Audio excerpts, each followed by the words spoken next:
Pues muy buenas tardes, gracias a todos y a todas por venir. Es un placer poder anunciar que estemos aquí en Madrid celebrando estas jornadas para quejarnos de lo malo que es Madrid. Para hablar precisamente de la voz esa de los olvidados, de los marginados, de aquellos que no hemos visto cómo nuestras tierras han podido sufrir un desarrollo industrial de alguna otra forma, que hemos visto que se nos llama incluso territorio de sacrificio en muchas ocasiones, que vemos cómo se implantan macrorenovables sin ningún tipo de orden y sin tener en cuenta la opinión de la población, que vemos cómo no hay oportunidades de vivienda, que no vemos cómo hay oportunidades de futuro. En primer lugar, quería excusar a nuestra portavoz del Grupo Parlamentario Plurinacional Sumar, Verónica Barbero, porque bueno, pues tiene que conciliar y, claro, conciliar a 600 kilómetros de Madrid es bastante difícil, otra causa más de lo que es el radialismo alrededor de Madrid. Y simplemente queríamos deciros que lo lamenta mucho, que le hubiera encantado estar, pero que ha sido imposible y le agradecemos aún así que haya podido mandarnos este vídeo que podéis ver aquí a continuación. Buenas tardes. Hoy me hubiera encantado poder acompañaros presencialmente en estas jornadas, pero mis responsabilidades de cuidado me lo han hecho imposible. La primera razón por la que me hubiera encantado estar esta tarde en Madrid es para reconocer a Jorge y a Jesús todo el trabajo, inteligencia y cariño que han puesto en la organización de estas jornadas. En segundo lugar, porque hoy abordamos una cuestión vital, una cuestión de país, de modelo de país. ¿Apostamos por un país hipercentralizado, con todos los servicios, la industria, las oportunidades y los recursos concentrados en unos pocos polos urbanos? ¿O lo hacemos por un país cohesionado, donde vivas, tengas garantizados los mismos derechos y las mismas oportunidades? Mirad, en los últimos años, gracias a las movilizaciones de asociaciones y plataformas ciudadanas, se ha puesto foco a la cuestión de la despoblación. El 80% del territorio español es rural y, sin embargo, solo vivimos en él el 20% de la población. Este desequilibrio tiene causas y consecuencias muy importantes. Entre las causas, unas políticas de industrialización focalizadas solo en ciertos polos y basadas en un éxodo rural forzado por la falta de oportunidades. Y entre las consecuencias, la pérdida de modos de vida, de cultura, de biodiversidad y de una oportunidad de lucha contra los retos de la crisis climática. Durante décadas la tendencia ha sido imparable. Primero se perdieron los empleos, después se marchó la población y con ella también desaparecieron los servicios e infraestructuras que hacen que un territorio sea habitable, sea viable y sea, bueno, pues atractivo. Esto no es un proceso inevitable, no lo es. Es el resultado de decisiones y voluntad política. Por lo tanto, no solo es irreversible, sino que depende de nosotras ser capaces de proponer alternativas para que la gente pueda elegir vivir en sus pueblos. Para nosotras, en esta construcción de un futuro, hay dos asuntos que son clave. Una es la vinculación con la transición justa, con la puesta en marcha de una industria verde. Y dos, garantizar el acceso a servicios y derechos. Para nosotras la transición verde es un pilar básico sobre el que construir las políticas de cambio y creemos, por tanto, que supone también una oportunidad en este ámbito. Necesitamos una reindustrialización verde capaz de generar empleos relacionados con la transición energética y la sostenibilidad. Una política industrial radicalmente diferente, aquella que se basa en proyectos contaminantes que ponen en peligro la salud y el territorio. Proxectos como da macrocelulosa Altri en Palas de Rei, que devoran o noso territorio e a nosa xente en lugar de cuidalas. Como Fuerza Verde, para nosotras la reindustrialización pasa por la inversión en energías renovables.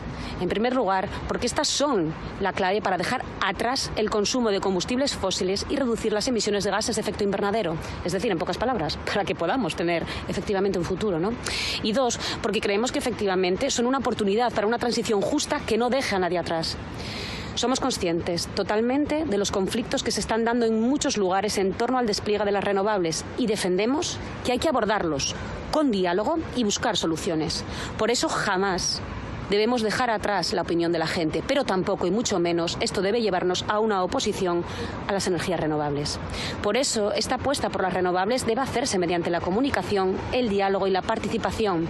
Y para ello es obligatoria una información adecuada y comprensible, pero también y sobre todo un modelo de cooperación en el que la gente tenga la posibilidad de participar en el diseño del proyecto. Y por supuesto debe existir una compensación razonable para evitar que se imponga una lógica extractivista. franquista. Las vecinas y vecinos de estos territorios deben percibir que esta transición les beneficia en primer lugar a ellas. Como decía antes, la otra gran apuesta es la garantía de derechos y servicios, garantía de acceso a un transporte público decente, garantía de acceso a una vida decente y a una vivienda decente, garantía de acceso a servicios básicos en tiempos razonables. Y, por supuesto, para todo esto hace falta una fiscalidad justa, que paguen más quien más tiene y que se apoye con especial atención a todas aquellas personas que emprenden proyectos en su tierra. Estas son algunas de las líneas que quería compartir con vosotras. Estoy segura de que vosotras y vosotros podréis encima de la mesa muchas más, de las que vamos a tomar buena nota y aprender. Muchísimas gracias. Espero que el trabajo de estas jornadas dé sus frutos. Un saludo a todas y todos los asistentes y a quienes los sigan por streaming, como haré yo misma.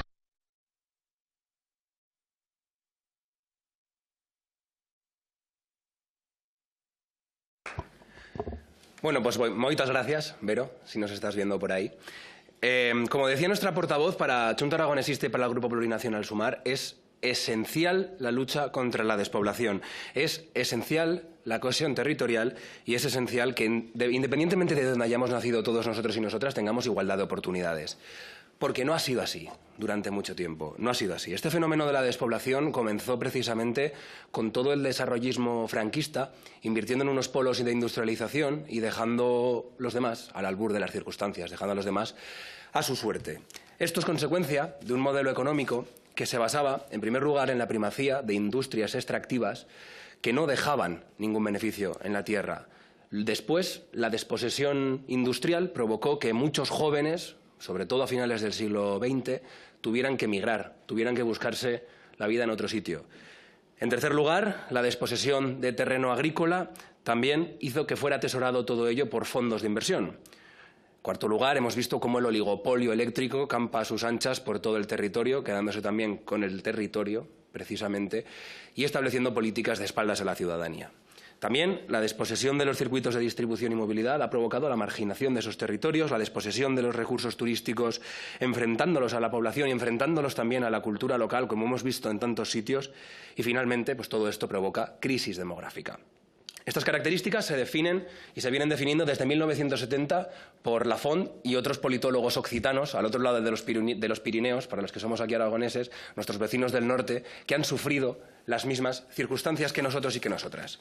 En las últimas décadas, por eso, muchas personas, muchas asociaciones, muchas plataformas han alzado su voz para levantarse frente a esta desigualdad, frente a esta injusticia. Reclamábamos por ello mejores carreteras y la finalización de las autovías pendientes, que parece que nuestras reclamaciones nunca sean escuchadas en Madrid. Demandamos la mejora del material rodante, que siempre nos tocan los últimos trenes. Siempre tenemos los peores trenes. El otro día estuve en Caspe y me decían que estaba cayéndose las lámparas del propio vagón. Mejora de las frecuencias, inversión, no olvidarnos, básicamente.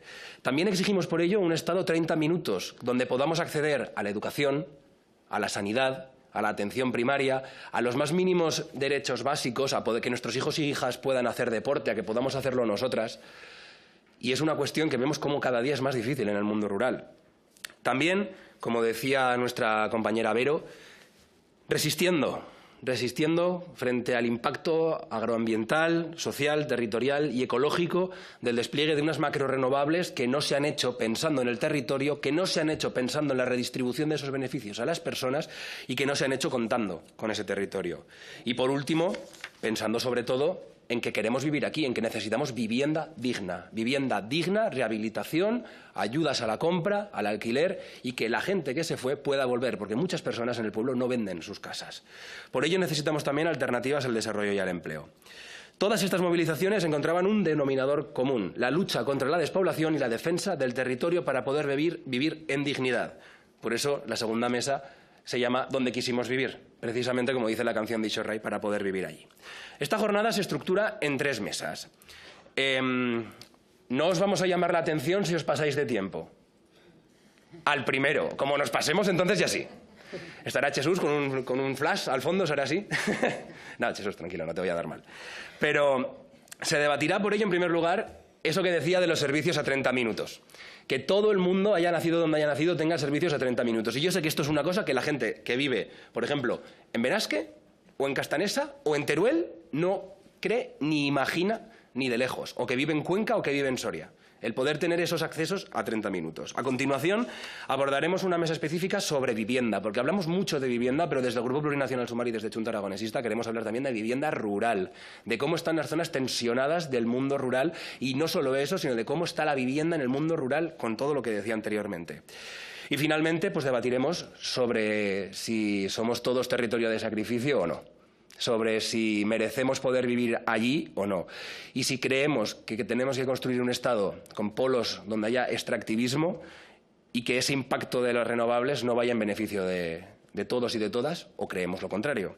Como digo, cada ponente tendrá 5 minutos para su exposición inicial y luego tendrán la oportunidad de debatir o de intercambiar opiniones, incluso de estar de acuerdo, unos 20 minutos, ¿vale? 20 minutos, o sea, 5 minutos cada ponente y luego 20 minutos de debate. Después dejaremos un pequeño turno de preguntas abiertas al público, pero tened en cuenta que poco a poco iremos, imagino, recortando porque a las 7 esto termina. Como veréis, son muchas las iniciativas que hemos estado trabajando desde el Grupo Plurinacional Sumar. Las voy a resumir lo máximo que pueda, pero para que podáis también trabajarlas y porque lo que queremos de aquí es poder trabajar más iniciativas. Queremos que las conclusiones que saquemos de estas mesas que estamos aquí haciendo sean vinculantes y podamos seguir trabajando con todos vosotras y vosotras de primera mano para poder seguir trasladándolas al Congreso. Porque la voz de Aragón o la voz del Estado interior, la voz del Estado vaciado, la voz de esa España vaciada, no puede ser solo voces sueltas que gritan en el desierto y que vienen aquí a reivindicar, sino que todos nosotros y nosotras somos esas voces y queremos contar con vuestras voces para incluirlas. Por eso, en este ahora mismo casi Ecuador de legislatura, hemos trabajado pidiendo un pacto de Estado por un mundo rural vivo, el reto demográfico y la cohesión territorial, para el impulso de fondos europeos que al final vengan directamente para beneficio contra la despoblación, sobre adopción de medidas, gracias al MAR, que estáis aquí, luchando para que haya atención primaria en los municipios, para la creación de una empresa pública de energía que lo que tiene que hacer sea que, según se agoten las concesiones hidráulicas, vayan en beneficio de los propios territorios, para las ayudas al funcionamiento para las provincias de Cuenca, Soria y Teruel, sobre un fondo de compensación de 87 millones de euros que tenga precisamente en cuenta los criterios de despoblación, de envejecimiento que conocemos nuestros territorios, de grave envejecimiento, de dispersión territorial, sobre la puesta en marcha de un programa integral de vivienda rural y reto demográfico, como hemos estado trabajando también, sobre los mapas concesionales de carreteras, de líneas de autobús, que vemos cómo pueden desaparecer en nuestros territorios, o para otras tantas, como por ejemplo la última, que era la declaración del 31 de marzo como Día Europeo de la lucha contra la despoblación. Estas iniciativas y la convocatoria de esta jornada muestra que estamos definitivamente comprometidos con el mundo rural, que muchos de nosotros somos de pueblo, que sabemos lo que es vivir en un pueblo, que sabemos la dificultad y la lucha diaria que es vivir en un pueblo y que también conocemos la máxima expresión de lo que es la libertad al habernos criado allí y por ello la defendemos con tanta honradez. Así que luchemos todos juntos y juntas, que se escuchen vuestras voces y muchas gracias a todos por venir.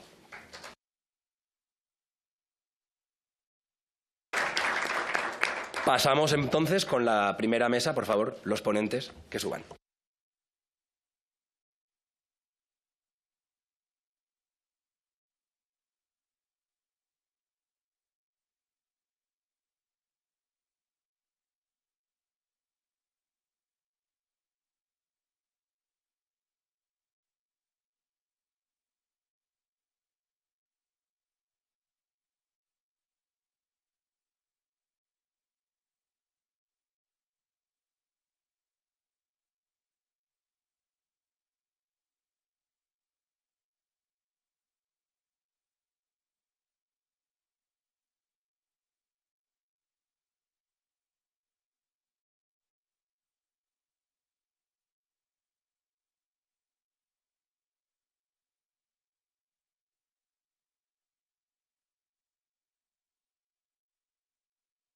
Bueno, muy buenas tardes a todos y a todas. Como comentaba ahora mi compañero Jorge Puello, este es un reto, el reto demográfico que nos interesa muchísimo como grupo parlamentario, porque entendemos que es una cuestión que se vincula de una forma muy directa a la democracia, pero la de verdad, a la que se siente, a la que se practica todos los días. Es por ello que nosotras entendemos que lo debemos abordar de una forma absolutamente integral, porque este desafío, al fin y al cabo, es completamente transversal. Eso significa que, obviamente, es muy importante la respuesta que le dé que el propio Ministerio, en este caso de reto demográfico, pero que es una labor que concierne a todos y cada uno de los ministerios y, es más, a cualquier administración pública, sean, en este caso, comunidades autónomas o sean incluso también, evidentemente, las locales. Creemos que eso es una forma importante de abordarlo y por ello, y Jorge lo decía, la palabra diálogo es fundamental. No solo, en este caso, entre administraciones, que se debería de dar de forma inmediata y no es así, sino también con la ciudadanía y empezamos a tener ya proyectos, en este caso, de diálogo entre plataformas, entre, en este caso, ayuntamientos, para que empiece a haber realmente, que se escuche la voz, en este caso, de las personas que viven en este entorno rural y a menudo en estos micropueblos que le llamamos en Cataluña, creo que en el resto de España también, pero en Cataluña le llamamos micropueblos. Y, por lo tanto, es importantísimo que podamos trabajarlo.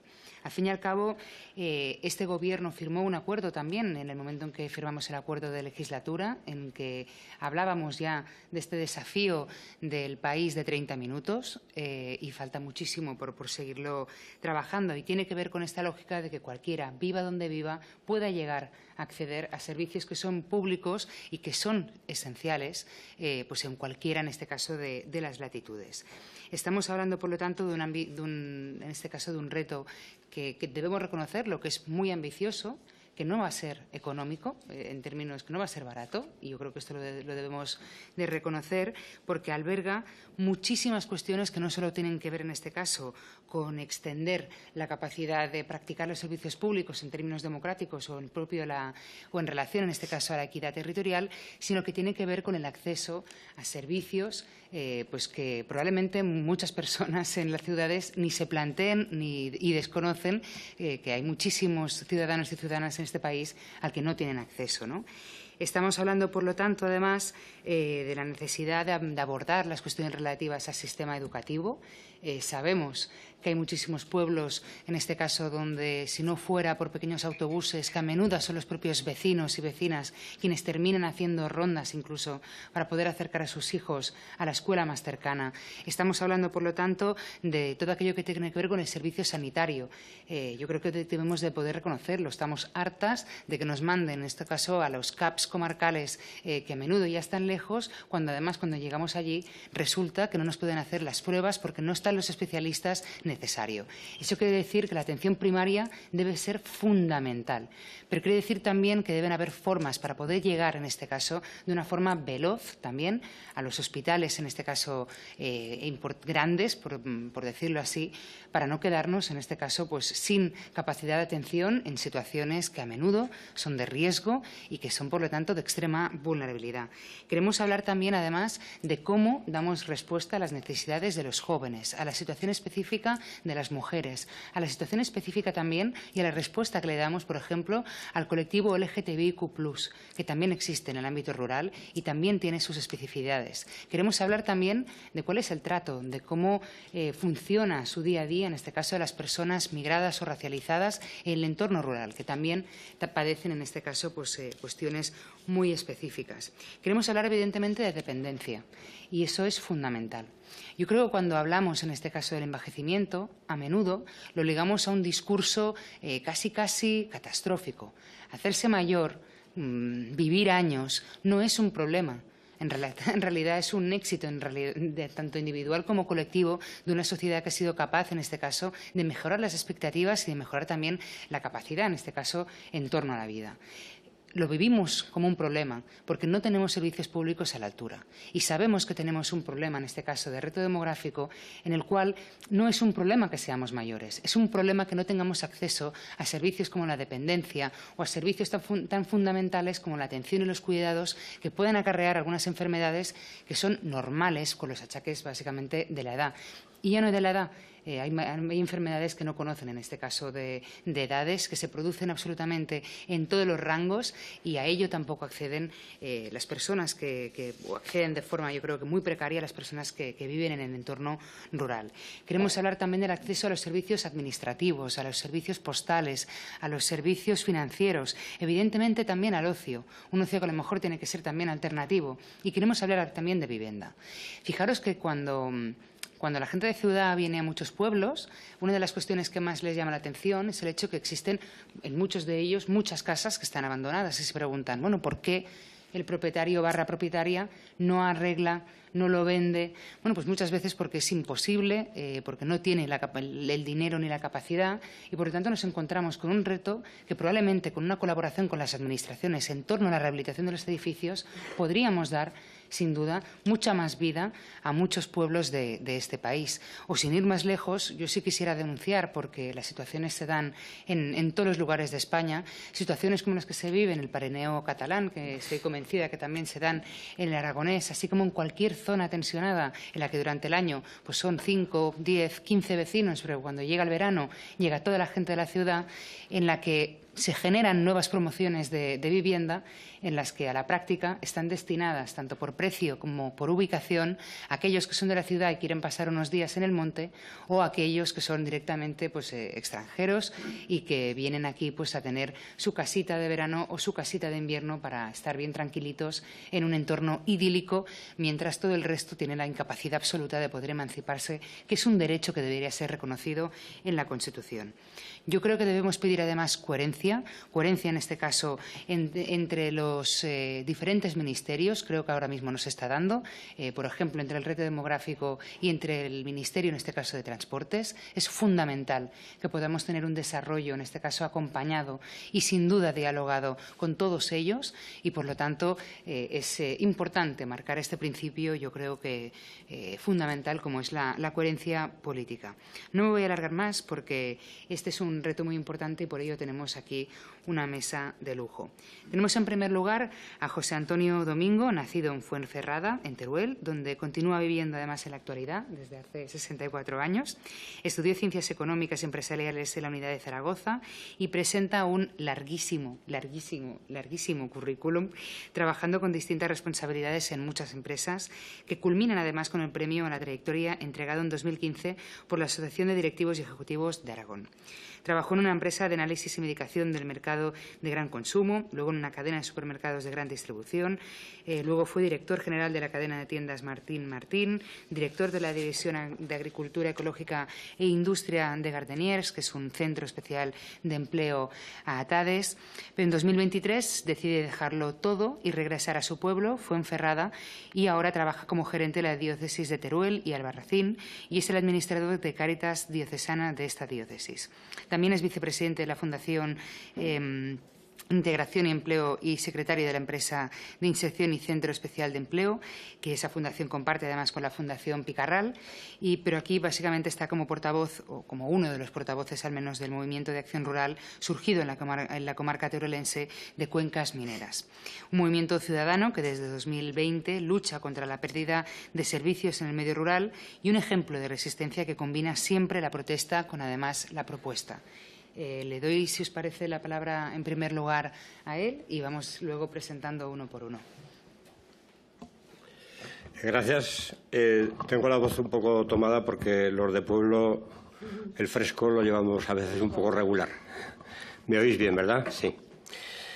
Bueno, 5 minutos para presentaros qué es el mar, cuál es nuestra posición ante la despoblación y cómo ha surgido y simplemente para que después, cuando queréis hacer alguna pregunta, pues lo hagáis con todo el conocimiento. Yo hablo en nombre del Movimiento Acción Rural, que nació en el año 2020 en la comarca Cuencas Mineras de Teruel, como un movimiento ciudadano, preocupado y ocupado en defender los servicios públicos de calidad y en el medio rural, y en contra de la pérdida, tanto por eliminación como por modificación, de los servicios en cuanto a las afecciones que tiene con el ciudadano y con el usuario del mundo rural. Primero, estamos encantados de participar en esta jornada parlamentaria contra la despoblación. Creemos que hay muchos grupos que podrían haber participado y agradecemos a los organizadores el que se han acordado de nosotros. Es un reto y esperamos llevarlo a gala. Muchas gracias. En estos 5 años hemos desarrollado más de 250 acciones, tanto en calle como en despacho. Hemos recorrido 6.000 kilómetros, nos hemos reunido varias veces con todos los grupos políticos y sindicatos con representación en Aragón y hemos mantenido conversaciones con todas las administraciones locales y territoriales, ayuntamientos, comarca, diputación provincial, consejerías de turno del Gobierno de Aragón e incluso con el presidente Azcón. Todo ello sin ninguna ayuda pública ni apoyos de organizaciones de ningún tipo, autofinanciados. Nos encantaría quedarnos sin trabajo. Usted me pedía un titular y digo, nos encantaría quedarnos sin trabajo porque nosotros luchamos contra la pérdida de servicios en el medio rural. Entonces, nos encantaría quedarnos sin trabajo, pero me da a mí que no va a ser posible, que vamos a tener que seguir trabajando para que esto no vaya a peor. ¿Pesimistas? No. Realistas, muy realistas. Podemos impedir y vamos a perseguir el objetivo de que no empeore la situación. Pero más difícil pensamos, revertir los territorios perdidos. Todo lo que se ha perdido de servicios entendemos que va a ser muy difícil recuperarlo. En el mismo año en que nacía el Movimiento Acción Rural, en enero del 2020, en plena pandemia, el Gobierno de España, presidido ya por el actual presidente, viendo el grave problema demográfico que teníamos encima, anunció bombo y platillo cómo dentro del Ministerio para la Transición Ecológica y el Reto Demográfico se creaba una Secretaría General para el Reto Demográfico y además se nombraba a Francesc Boyà como secretario general. La declaración de intenciones, que me vais a permitir que la lea, creo que la podíamos comprar ahora mismo todos. Es imprescindible desplegar una hoja de ruta que asuma el reto de devolver a estos lugares olvidados de la mal llamada España vaciada un protagonismo que nunca debieron perder. Solo si damos voz y herramientas a los que aún viven y cuidan de estos pueblos, podremos iniciar un nuevo camino, largo sin duda, pero que nos permita dibujar muchos futuros para pequeños pueblos donde la vida y la esperanza sean semillas que vuelvan a germinar. Esto está escrito en enero del 2020. Y creo que lo podríamos comprar absolutamente todos. El Ministerio asumía así las competencias de reto demográfico, los desafíos como la despoblación, la dispersión territorial, el progresivo envejecimiento, la baja natalidad, los efectos de la población flotante, a la que hacía alusión hace un momento Aina. En particular, afrontaba la simetría poblacional en España, con una concentración creciente de población en un número cada vez menor de núcleos y la consiguiente despoblación del resto. Bueno, a nivel operativo se creó también una Dirección General de Políticas contra la Despoblación, al frente de la cual actualmente está doña Ana de los Ángeles Marín Andreu, aunque como dato curioso es la tercera directora general en los últimos 4 años. Asunto que no creo que conociésemos, pero que no deja de ser significativo. El nivel operativo se completó también con el Plan 130, frente al reto demográfico, que eran 13.000 millones de euros al servicio del territorio. Actualmente sin presupuestos, pues supongo que esto estará prorrogado, pero tampoco sabemos muy bien en qué situación está. Hasta aquí, como decimos en el mar, todo perfecto e ilusionante. Por fin, dijimos algunos, hay alguien que se preocupa de esto a nivel institucional. El problema es que en nuestros territorios, no nos hemos enterado de nada de todo esto. Absolutamente de nada. Titular de prensa reciente de Heraldo de Aragón, que es uno de los medios de referencia en nuestra comunidad. Aragón deja sin gastar 2/3 del presupuesto para despoblación. Titular de prensa. Aunque eso sí, este año el Congreso Internacional contra la Despoblación se celebrará en Segura de Baños, que es un pueblo de las cuencas mineras, pero que ni el presidente de las cuencas mineras ni el alcalde del pueblo saben nada. Es curioso. Señores, en el mar estamos cansados de buenas intenciones. Estamos cansados de estudios, estamos cansados de disputas partidistas, estamos cansados de estadísticas para saber cuántos muertos ha habido en la curva, por edad, por estado civil, por profesión, por confesión, por filiación política o por color del pelo. Los conocemos todos, conocemos todas las estadísticas del mundo con respecto a las causas de la despoblación. Estamos empachados de estudios y hambrientos de soluciones. Tenemos que arreglar la curva. Queremos arreglar la curva y, como decía hace un momento la moderadora, nos ofrecemos, como siempre, a ayudar a arreglar la curva. Porque cada vez que desde el mar hemos reivindicado un servicio, nos hemos opuesto a su desaparición, hemos ofrecido una propuesta, siempre una propuesta. Hemos hablado con sanidad, eterno problema, con propuestas. Hemos hablado de seguridad con propuestas, hemos hablado de educación con propuestas y hemos hablado de transporte con propuestas. Y cuando nos han respondido con ratios, evidentemente hemos rebatido y hemos tenido que esgrimir derechos y Constitución. Y cuando nos han vuelto a esgrimir con ratios, les hemos dicho que es que no han entendido absolutamente nada. Porque si utilizamos los ratios, evidentemente ya podemos cerrar la puerta y nos vamos todos a la ciudad y ya está. Es decir, con ratios, también lo ha dicho la moderadora al principio, esto no es barato, pero evidentemente con ratios no podemos resolver esta cuestión. La penúltima, el nuevo mapa concesional de transporte que dejará sin servicio a 151 municipios de Aragón, por ejemplo. Autobuses que pasan por la puerta de tu casa y que no paran. Y que para ir a cogerlos tienes que desplazarte de Montalbán a Alcoriza, que son 30 kilómetros, para coger un autobús que ha pasado por la puerta de tu casa, por el interior. Eso sí, utilizando a Teruel en este caso, y parece ser que como conejillo de indias y hablando de eficiencias, porque parece ser que ahorramos 6 minutos en el viaje desde Teruel hasta Reus, evitando las paradas en todos estos sitios. Nosotros el mar ya nos manifestamos en Montalbán en noviembre del año pasado porque veíamos la que nos venía y entonces pues sabíamos de qué venía la cosa. ¿Videntes? No. Escaldaos. Sabemos que cada vez que hay una proposición, un nuevo mapa, el mapa sanitario, el mapa de transporte, sabemos que va a salir escaldado el usuario. Acabo. Cada vez que se recortan horas de consultorio médico, cada vez que se recortan horas de transporte al consultorio, cada vez que se cierra un cuartel de la Guardia Civil rural, cada vez que se cierra una escuela, cada vez que ves pasar un autobús por tu puerta y tienes que desplazarte 30 kilómetros para abordarlo, cada vez que sucede una de estas cuestiones, una familia emigra, un joven sale huyendo despavorido y algún viejo se resigna a vivir, a quedarse en el pueblo y a morir en soledad y sin medios. Por orgullo. Gracias.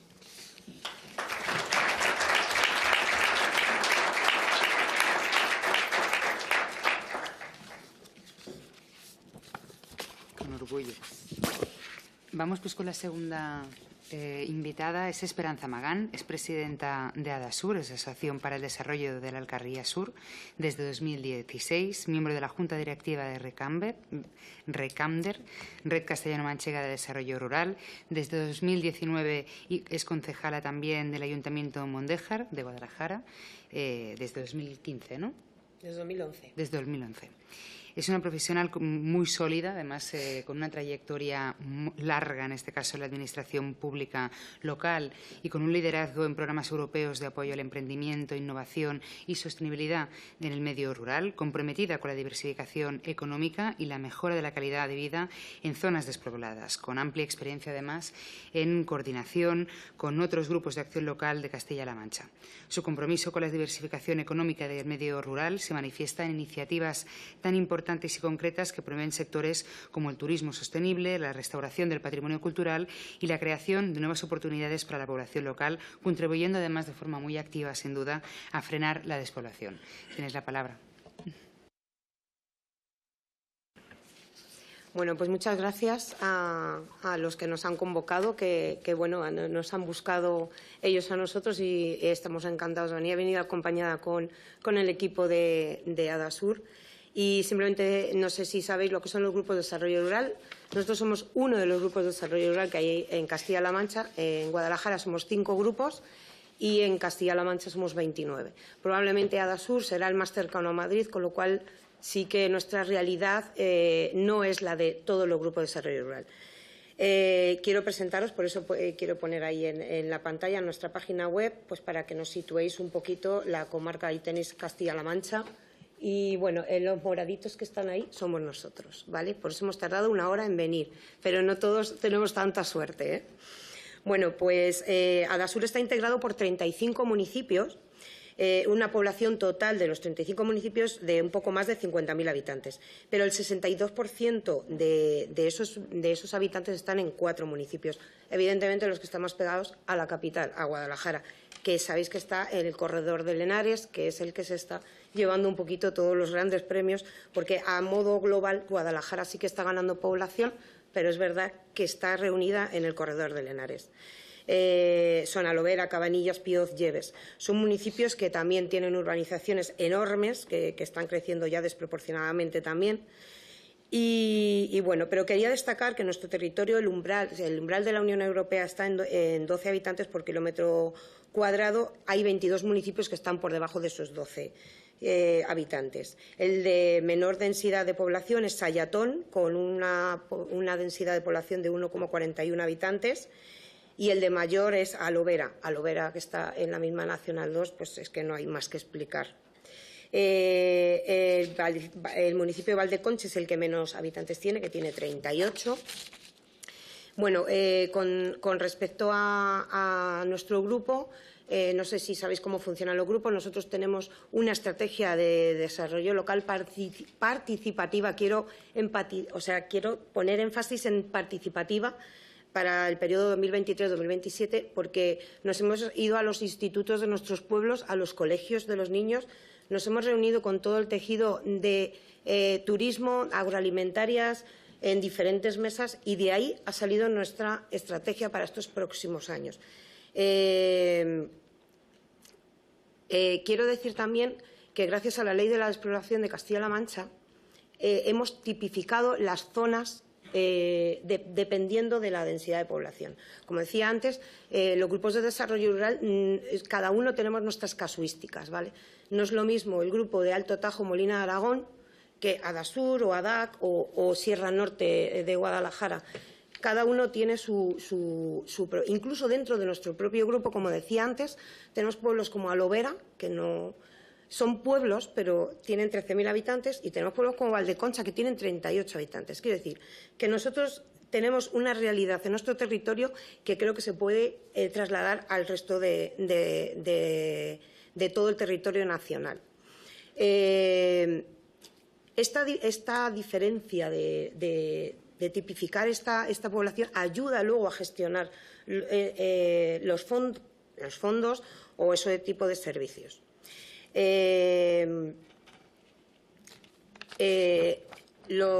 Bueno, ya para centrarme más en lo que estamos aquí, que es los 30 minutos, quería hablar en primer lugar de la salud. Nosotros tenemos un centro de salud. Claro, yo voy a hablar de mi libro, como se suele decir, porque es lo que yo conozco, ¿vale? Pero creo que esto se puede extrapolar también a otros municipios. Tenemos un centro de salud maravilloso que nos hicieron hace 15 o 20 años, que la planta arriba prácticamente está vacía. Entonces, Mondejar es un municipio, digamos, como una nave nodriza, ¿no?, en la que todos los pueblos de alrededor sí que tardan 10 minutos en llegar, pero tiene prácticamente la mitad del edificio vacío. Quiero decir, yo he hablado con el centro médico antes de venir aquí, les he preguntado qué tipo de servicios son los que ellos necesitarían. Y bueno, pues por ejemplo, la geriatría, que viniera un geriatra cada 15 o 20 días cuando fuera necesario, pero eso ayudaría muchísimo a toda esa población mayor que tenemos en el pueblo. O matronas, porque las embarazadas tienen que desplazarse hasta Guadalajara. O por una simple radiografía que desde Guadalajara pueden ver perfectamente si tengo el dedo roto, o no me tengo que desplazar hasta la provincia, que saturamos el hospital de Guadalajara, que como es el único de la provincia está saturado siempre, para que me hagan una radiografía, cuando un médico puede ver desde Guadalajara si tengo o no tengo que escayolarme. Entonces son pequeñas cosas que creemos que sí que se podrían hacer.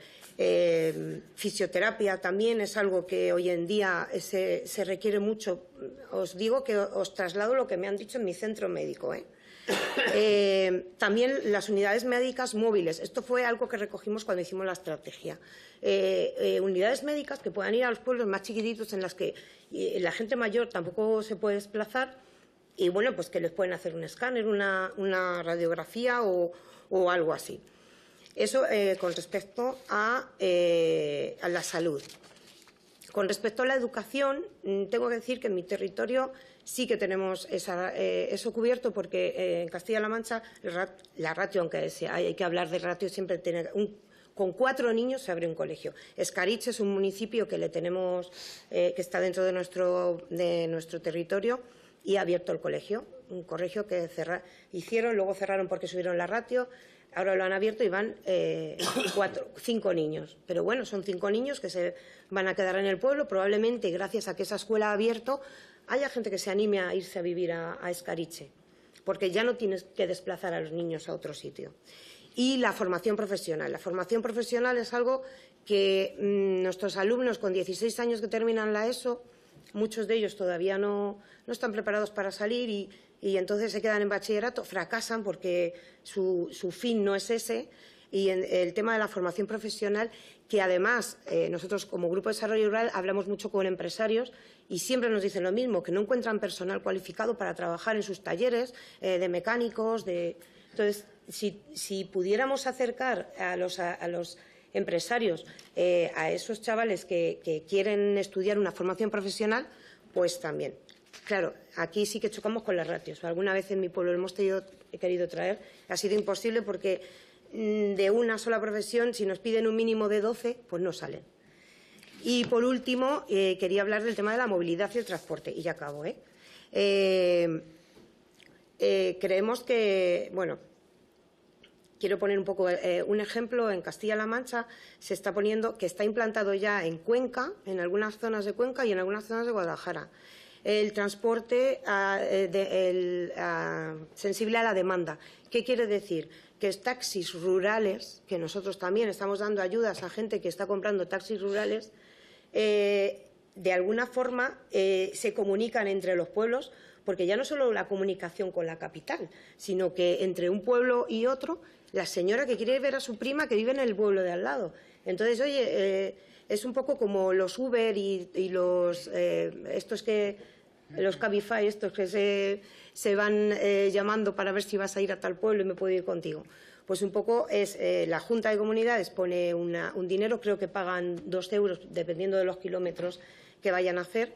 Y bueno, el transporte sensible a la demanda creo que es algo que también se podría contemplar para ayudar a la gente a moverse entre los municipios.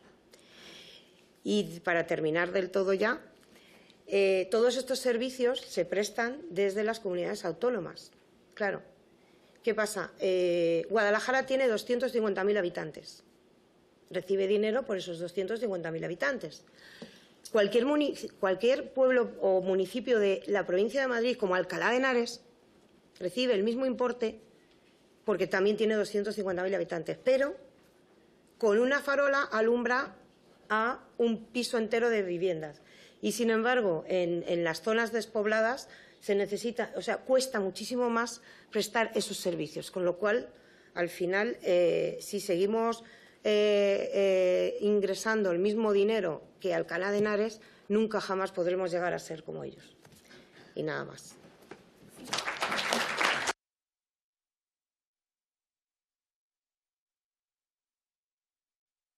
Muchas gracias, Esperanza. Y vamos finalmente con Luis Antonio Sáez Pérez, que somos tocayos, yo también soy Sáez, profesor de Economía Aplicada de la Universidad de Zaragoza y director también del CEDAR, es el Centro de Estudios sobre Despoblación y Desarrollo de Áreas Rurales. Investiga sobre desarrollo rural, en especial sobre las políticas llevadas a cabo y el papel cultural, al fin y al cabo, para dinamizar pues, pequeñas poblaciones.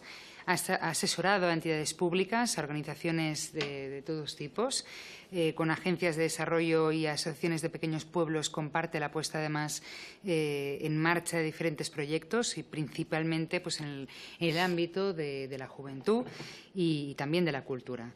Entre 2017 y 2021 fue director de la Cátedra de la Diputación Provincial de Zaragoza sobre despoblación y creatividad en la Universidad de Zaragoza. Así que tenemos un gran interés para escuchar también tu punto de vista. Muy bien, pues muchas gracias. He traído, porque en 5 minutos reconozco que sería un reto, entonces he traído copias de la exposición. Lo he hecho un poco a ojo, creo que son 25 las que habrá ahí. Entonces, bueno, me gustaría hablar de mucho. Bueno, lo primero, agradecer a Jesús, a Jorge, al grupo de sumar la invitación, pues quienes estamos en la universidad a veces estamos en una burbuja y tener la oportunidad de escucharos, de contrastar, pues no deja de ser una suerte. Va a haber como 3 partes en la exposición hasta donde sea capaz. Confesaros que lo que intento contaros de alguna manera es lo que se puede extraer de la literatura que investiga, también de la observación, también de compartir momentos con personas como vosotros en grupos líder. Aquí me agrada mucho pues ver caras conocidas, algunos que me ha costado reconocer porque soy muy despistado, pero eso, ¿no? Entonces, a veces incluso digo cosas que a mí soy el primero pues que me cuestionan. Bien, en principio querría hablar de qué es lo relevante, porque creo que a veces se enfoca muchas cosas o se le da a lo mejor, pues hay quien prefiere el ambientador que el olor a tierra mojada o quien le gusta más el neón que las estrellas y está en su derecho. Pero a lo mejor tendríamos que, para ser honestos, poner en la balanza todas las cosas de lo que se gana en un sitio o en otro, que además, como ha dicho muy bien antes Esperanza, pues hay mucha heterogeneidad entre los propios núcleos rurales y mucha heterogeneidad también incluso entre las personas que están ahí. Me gustaría también discutir o hablar o exponer cuáles son los criterios desde los que evaluar eso, porque creo que también hay un cierto desenfoque de centrarse mucho en unas cosas que a lo mejor no son tan relevantes como otras. Y quería hablar un poco también de las metas, de las expectativas, de los objetivos, porque en todo esto hay mucha subjetividad y mucho depende también de los juicios de valor que tendríamos que empezar por reconocerlos a nosotros mismos, ¿no? No somos neutros y tenemos también que cuestionarnos o por lo menos distanciarnos. Bien, con lo primero, yo creo que el número, yo no sé, ahora está la gente feliz en Zaragoza porque Zaragoza ha superado a Sevilla como municipio. No sé en qué consiste eso ni qué consecuencias tiene, ¿no? Hay una especie de erótica del más, también por las tecnologías nuevas. Cuando los que sois de pueblo, pues sabéis que a veces hay maneras de saber hacer que no son mejoradas porque venga el agrónomo o lo que sea. Tendemos a digitalizar todo creyendo que teniendo un número o un ratio ya tenemos la solución, cuando lo único que hemos hecho es una transformación, un poquito de magia aparente respecto de la definición del problema, pero por encontrar una correlación a veces no hay una causalidad detrás, ¿no? Y luego le damos mucho valor a la comodidad. Hacemos deporte con el mando a distancia, pero evitamos ya con bicis eléctricas o patinetes lo que antes disfrutábamos desde niños con la BH Gacela de impulsarnos por nosotros mismos, ¿no? Entonces, claro, ¿qué es lo mejor?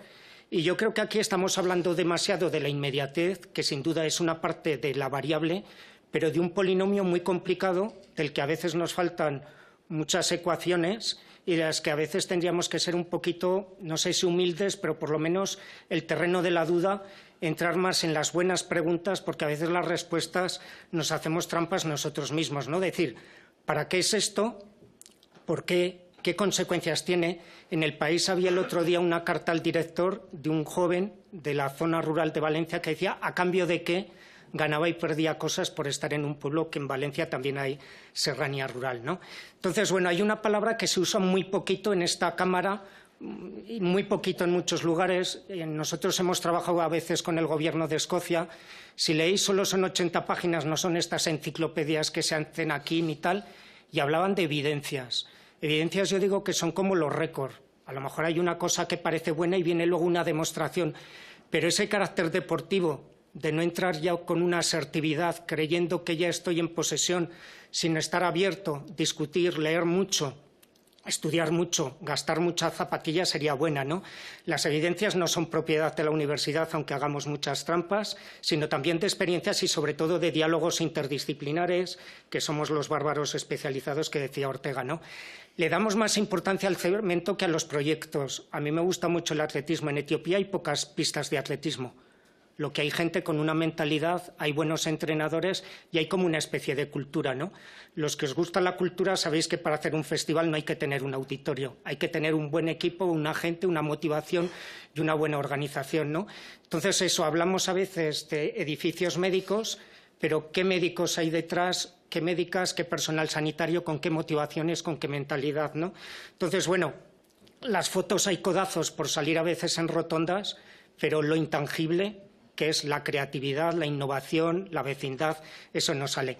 Bien, las comparativas. estamos comparando lo rural y lo urbano, yo creo que haciéndonos también bastantes trampas. Son cosas dispares. No comparamos las marcas de un señor de 60 años con un joven de 20, ni un niño cadete con un juvenil, ¿no?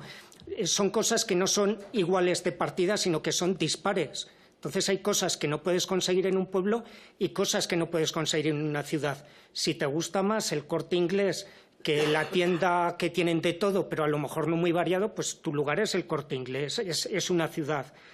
Simultaneamos, se ha hablado de movilidad. Gran parte de los que estamos aquí, a lo mejor con etiqueta rural, vivimos en ciudad, pero hacemos nuestra vida más activa en lo urbano, ¿no? Entonces, hagamos comparaciones con una cierta honestidad en términos metodológicos, intelectuales y morales. Y luego hay otra trampa, que esto se suele hacer mucho entre gente más intervencionista y más liberal, comparan un mercado ideal con un sector público que falla. Y los otros comparan un sector público ideal con un mercado lleno de oligopolios, de monopolios y tal. Los dos son imperfectos. En los dos tenemos cosas. Ni el mundo rural es la Arcadia feliz, ni en el mundo urbano se andan perros con longaniza, las listas de espera o tantas cosas, o la vivienda tampoco es que sea facilísima. ¿Qué criterios? Le damos más valor al que es más pesimista, ¿no? Como si estuviéramos en la antesala del centro de salud. Todo el mundo tiene deudas pendientes con alguien. A mí me parece muy bien el indignarse a aquel libro, pero si luego es propositivo, ¿no? Si se plantean cosas. Ningún tiempo pasado fue mejor. Cuando esa gente vivía en un determinado lugar, qué tipo de vida tenían, sobre todo las mujeres, qué desigualdades latían, ¿no? Entonces, que hubiera más gente en un pueblo en un determinado momento no significa, ¿no? Toda fotografía sepia pues tiene esa nostalgia que edulcora, ¿no? Entonces, evidencias. Por supuesto, leer, investigar, también el observar. A mí me sorprende a veces colegas que pontifican de un sitio que no han visitado, ¿no? Entonces, estamos así. Dos sitios que tenéis con todas las limitaciones de la investigación, pero que están muy bien. El IBIE, Instituto Valenciano de Investigaciones Económicas, que es heredero del Servicio de Estudios del Banco Bilbao, que luego verá. Este hombre, Gerlich, con otros, lleva unos trabajos muy bonitos. Ahora está con el primer censo de 1857 haciendo los mismos grids de 1 kilómetro cuadrado para todo el territorio. Pero bueno, el que hizo en 2021, el país de 30 minutos, para el 99% de la población rural ya existe, con datos, con mallas. ¿A qué distancia se tienen las cosas? Otra cosa es qué hay dentro de las cosas, otra cosa hay los que gestionan esos, qué decisiones de bombero a veces toman, que es cierto que se toman muchas malas decisiones, muchas veces con nuestra colaboración, que ande o no ande caballo grande. Y está también, entonces, bueno, lo podéis leer ahí, he traído el resumen, lo tenéis en abierto, pero es un trabajo con mucho filtro y eso está mallado toda la península ibérica con celdas de 1 kilómetro cuadrado, accesibilidad a sanidad, educación y servicios financieros, de 2020. Y tenéis otro del Banco de España, con todo lo que es el Banco de España, pero es como el Vaticano de la investigación, ahí María Lloza, y aquí introdujo una cosa que es la balanza fiscal. Apenas, aunque había una metodología en España para aplicar en 2008, aquello explotó. Solo se hizo un estudio, una tesis doctoral para el caso de Aragón. En un ciudadano en la provincia de Zaragoza, en las competencias transferidas, pagaba un 120, uno de Teruel un 69. Tiene que ser así. Cuando aquí se introduce la balanza fiscal, el recorrido fiscal, el nivel de imposición es mucho más bajo. Sobre la diferencia fiscal tenemos un déficit estructural en España, aparte de un libro blanco que nadie cita después de haber reunido a 20 de las mejores cabezas. Se está hablando de las rebajas fiscales cuando se beneficiaría. Se tiene que beneficiar la Ronald Ibérica, que es una multinacional. ¿Cómo se diseñó en Noruega? ¿Con qué contradicciones? Porque hay que usar el pincel, no la brocha gorda. Entonces, bueno, aquí habría que ver si quienes toman las decisiones, a mí me gustaría ver, para poner en el portero, en el partido de solteros contra casados, se busca alguien que haya visto un balón redondo y alguna vez haya estado enfrente de alguien que lo dispara. Para ser director general de algo o de algo es otro tipo de competencias, ¿no? Yo me duele mucho decirlo, pero mirad la trayectoria de los que han salido, de los que entran Y desde luego que no digo lo que publiquen, sino a veces experiencias vitales. También en los investigadores tenemos mucho que criticarnos, y los ciudadanos, pues que valoramos más un circuito de motos que a lo mejor una atención a las personas mayores o una buena ley de la dependencia. Se habla de público-privado. A mí, desde que se hizo Libertad, Igualdad, Fraternidad, nos olvidamos de la fraternidad, que es lo comunitario, lo que tiene que ver con los valores, con las persuasiones, ¿no? La accesibilidad es un eslabón, pero está también la disponibilidad de personal. Ayer había un debate muy bueno sobre la dualidad del personal sanitario público-privado y cómo incentivar a unas opciones u otras cuando se ha prohibido. Qué fracasos ha habido, que no está casi vigente más que en Indonesia, ¿no? ¿Cómo podemos motivar a ese personal? ¿Por qué el médico de familia es algo que no se atrae? Yo venía leyendo a John Berger, que luego os pongo alguna cosa de él, de un hombre afortunado, historia de un médico rural, una mujer afortunada, historia de una médica rural, ¿no? La organización, nos podemos organizar más haciendo cooperación, coordinación, la de cosas que están duplicadas en nuestras administraciones, ¿no? Pero no con un sentido de competitividad y mejor servicio, sino de apariencia. En telemedicina había unas cosas muy buenas en el Hospital de Barbastro que han ido languideciendo. Trabajamos en un equipo interdisciplinar con médicas. Los datos médicos los tienen todos. El seguimiento en el medio rural, en Aragón, en los centros de salud rurales, en enfermedades crónicas, es mejor que en las ciudades. Mejor el seguimiento, y es mucho más decisivo en esa salud, en la atención primaria del médico, de ese que os citaba de literatura, que sabe en qué empleas el tiempo libre, con quién vives y todo eso, ¿no? Entonces, consideremos muchas cosas en todo esto, porque nos estamos dejando llevar por el cemento y no por los equipos. Es muy importante en esto todos los valores, como ciudadanos activos, los que estáis en el tejido social de los pueblos. Si sois sinceros, ¿cuánta gente va detrás? ¿Cuánto os cuesta cuando hacéis los procesos participativos que intervenga la gente? ¿Y con qué intereses y de qué manera, ¿no? Entonces, bueno, pero es muy complicado el proceso participativo, ¿no? Entonces, bueno, lo rural y lo urbano son complementarios, no son antagónicos, y entre otras cosas porque son comunidades, no son espacios, y nos movemos. Esa encuesta del INE, ¿no?, con las movilidades, se está mejor a pesar de todas las limitaciones que en cualquier otro momento. La gente se iba con 14 años a la escuela rural porque solo había dos institutos, y uno a lo mejor y en Alcañiz, ¿no? A lo mejor solo había una piscina cubierta en Zaragoza, y ahora hay en Untrillas que no tienen ni la calefacción, no la pueden mantener, ¿no? Entonces, de verdad, seamos también ver qué capacidades tenemos nosotros mismos para articular nuestro presente y nuestro futuro, que sean propuestas integrales, articuladas, combinadas, comparando y basadas en evidencias y vivencias. Bueno, por aquí hay muchas cosas que me gustaría a mí. John Berger, me gusta mucho cómo escribe del mundo rural, de esos granjeros. Me gusta Marc Badala, los que lo conozcáis, un activista cultural en el Pirineo navarro, y habla de ingravidez, que es el equivalente a la sociedad líquida, ¿no? Me gusta mucho cómo se puede manipular a veces a la comunidad en ese enemigo del pueblo, que es una obra teatral fantástica, ¿no? Y el teatro kamikaze, cuando intervenía con la gente.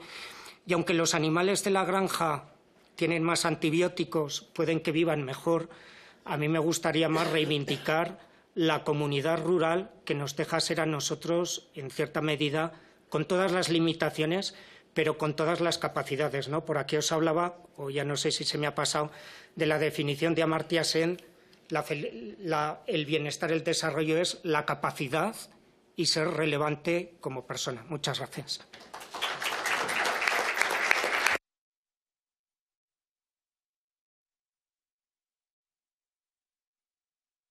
Bien, como veis, tenemos una mesa de lujo en la que además han tenido la capacidad de poder establecer, pues yo creo que desde diferentes perspectivas, coincidiendo en algunas cuestiones y en otras pues quizás no tanto. Y creo que es importante, por lo tanto, que demos la palabra al público ahora y que podáis intervenir. Si os portáis bien y hacemos intervenciones de 3 minuticos por ahí, no os cortaré. Si empezamos a hacer intervenciones mucho más largas, en las que ya no sean preguntas y demás, pues utilizaré en este caso el control del tiempo, ¿vale? Intentemos, por lo tanto, ser conscientes que seguramente va a haber mucha gente que quiera intervenir, tanto en esta como en las siguientes. Miramos el tiempo. Así que... Ahora no me hagáis quedar mal, no me digáis que no quiere hablar nadie.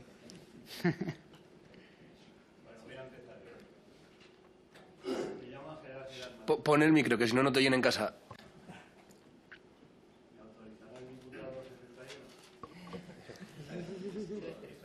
Bien, mi nombre es Ángel Aseras. ¿Se escucha ahora bien? Sí. Vengo en representación de Guardianes del Moncayo, que somos una agrupación de defensa del territorio de la ladera norte del Moncayo, en la comarca de Tarazona y Somontano del Moncayo. Hasta ahora no tenemos otros papeles que las octavillas y los carteles, porque nos constituimos hace un mes más o menos y estamos reclutando gente. Bien, yo quiero hacer una lectura inicial que me gustaría que la transmitieseis a todos los diputados de los diferentes parlamentos que tenemos en este país, que dice lo siguiente: todos los seres humanos nacen libres e iguales en dignidad y derechos y, dotados como están de razón y conciencia, deben comportarse fraternalmente los unos con los otros.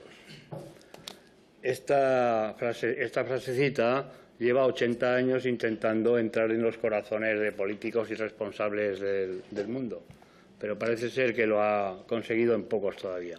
Es el artículo 1 de la Declaración de los Derechos Humanos, que se aprobó el 10 de diciembre de 1948 por la ONU en París. ¿Vale? Creo que esto se lo debéis de recordar a todos, continuamente. Si empiezan a pensar un poco desde este punto de vista, seguramente los ciudadanos empezaremos a equilibrar la dignidad de individuos en función del territorio en el que estamos cada uno. Yo quiero hacer una serie de propuestas para no solamente dignificar el medio rural, sino también ayudar al medio urbano. Eso que nos están contando de que el medio rural es territorio de sacrificio es absolutamente falso, porque el territorio rural o el medio rural es territorio de esperanza y territorio de emprendimiento. Hay ejemplos en todo este país.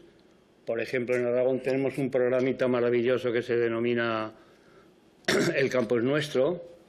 Tú lo conocerás, ¿no, Jorge? Lo conoceréis. Donde nos encontramos un montón de jóvenes de ambos sexos que se dedican a cuidar ovejas, terneros. Por ejemplo, en Talamantes tenemos a 2 mujeres valientes en las faldas del Moncayo que se dedican a criar reinas de abejas y ahí están funcionando perfectamente. Hay gente que se dedica al cultivo, transformación y comercialización de productos agroalimentarios, como son, por ejemplo, Ametller Origen, que es una empresa surgida en el año 2001 en territorio tarraconense, que ahora mismo tiene casi 150 tiendas en todo el territorio de Cataluña, con más de 4.500 trabajadores, basada fundamentalmente en la producción y comercialización de productos ecológicos. Daos cuenta lo que se puede producir en todo el territorio rural español de estas cosas. Entonces, no voy a entrar en más ejemplos. Sí quiero proponer cosas como, por ejemplo, acabar con el doping financiero de algunas comunidades autónomas y de algunos grandes municipios o capitales de comunidades autónomas o provincias que se está llevando la parte del león que nos corresponde a todos. Os voy a poner un ejemplo y os va a causar risa. En la ciudad de Madrid se encuentra el Alto Estado Mayor de la Marina Española. Debe ser por los cientos de miles de kilómetros de costa y de la cantidad de puertos innumerables que tienen en Madrid, por ejemplo. ¿Vale? Podemos ahondar con el Ministerio de Agricultura, redondo otra vez, Pesca y Alimentación. Parece ser que la Comunidad Autónoma de Madrid produce más alimentos que Andalucía, más que la Comunidad Valenciana, más que las 2 Castillas, más que Aragón, por ejemplo. Y, por supuesto, muchos más mariscos que Galicia. Eso queda claro, ¿no? Pero ahí tenemos también centralizados todo lo que son el Gobierno, sus ministerios, sus administraciones, más luego lo que eso conlleva en municipios tan grandes como Madrid, donde a mí me han dicho que hay en torno a 300.000 empleados de la Administración General del Estado. Las tributaciones que generan esas personas deberían repartirse para todo el Estado. Lo mismo ocurre con el cuerpo del Gobierno y del Estado. Pero lo mismo ocurre con las grandes cadenas de alimentación que extraen beneficios en territorios rurales como los nuestros y se los llevan fuera del territorio. Todas esas empresas deben de tributar allí donde realizan su actividad, no donde tienen su domicilio social. Y, como no puedo extenderme más, en otras ocasiones podremos seguir hablando de más cosas. Muchas gracias. ¿Levantaba la mano el compañero? Hola, buenas tardes. Soy Carlos del Águila, del Partido Castellano, Tierra Comunera. Y quería preguntaros, vosotros tenéis una enorme experiencia en la lucha contra la despoblación y a veces el mensaje que trasluce es muy pesimista, ¿no? Seguramente con razón. Pero también entiendo que habéis visto ciertas mejoras o habéis conseguido con vuestro trabajo conseguir cosas muy positivas para vuestra tierra. Y quería saber si podríais hacer esa reflexión, es decir, porque si no puede que caemos en una pasividad, un nihilismo, decir esto no tiene remedio y hay que rendirse, ¿no? ¿Cómo habéis visto la evolución en los últimos años recientes en la lucha contra la despoblación? Muchas gracias. ¿Hay más preguntas? Sí, compañero. Hacemos el turno y... Ya, sí, bueno, un poquito de storytelling, ¿no?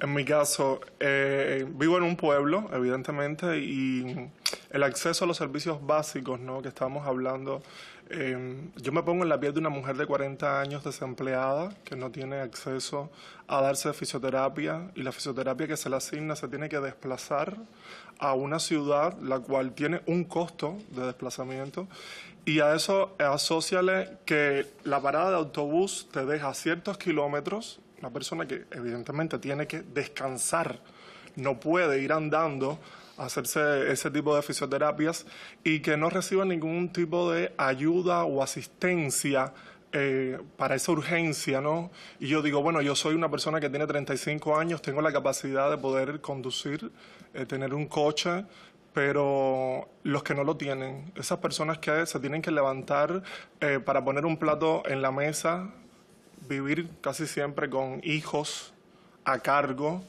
y además de eso enfrentarse en esa situación de que me está doliendo la columna, tengo escoliosis con espina bífida, trocanteritis bilateral de cadera, tengo una osteocondritis en la pierna derecha y no puedo avanzar. ¿Qué hago en ese aspecto? Y sí es verdad que todo no es negativo y que sí se han alcanzado algunas metas con respecto a la despoblación, iniciativas que se llevan a cabo, pero tenemos que hacer una mirada un poquito más retrospectiva, ¿no? Y darnos cuenta que si hemos avanzado en ciertos determinados derechos, también hemos retrocedido en algunos o simplemente se mira para el lado cuando la situación no nos toca.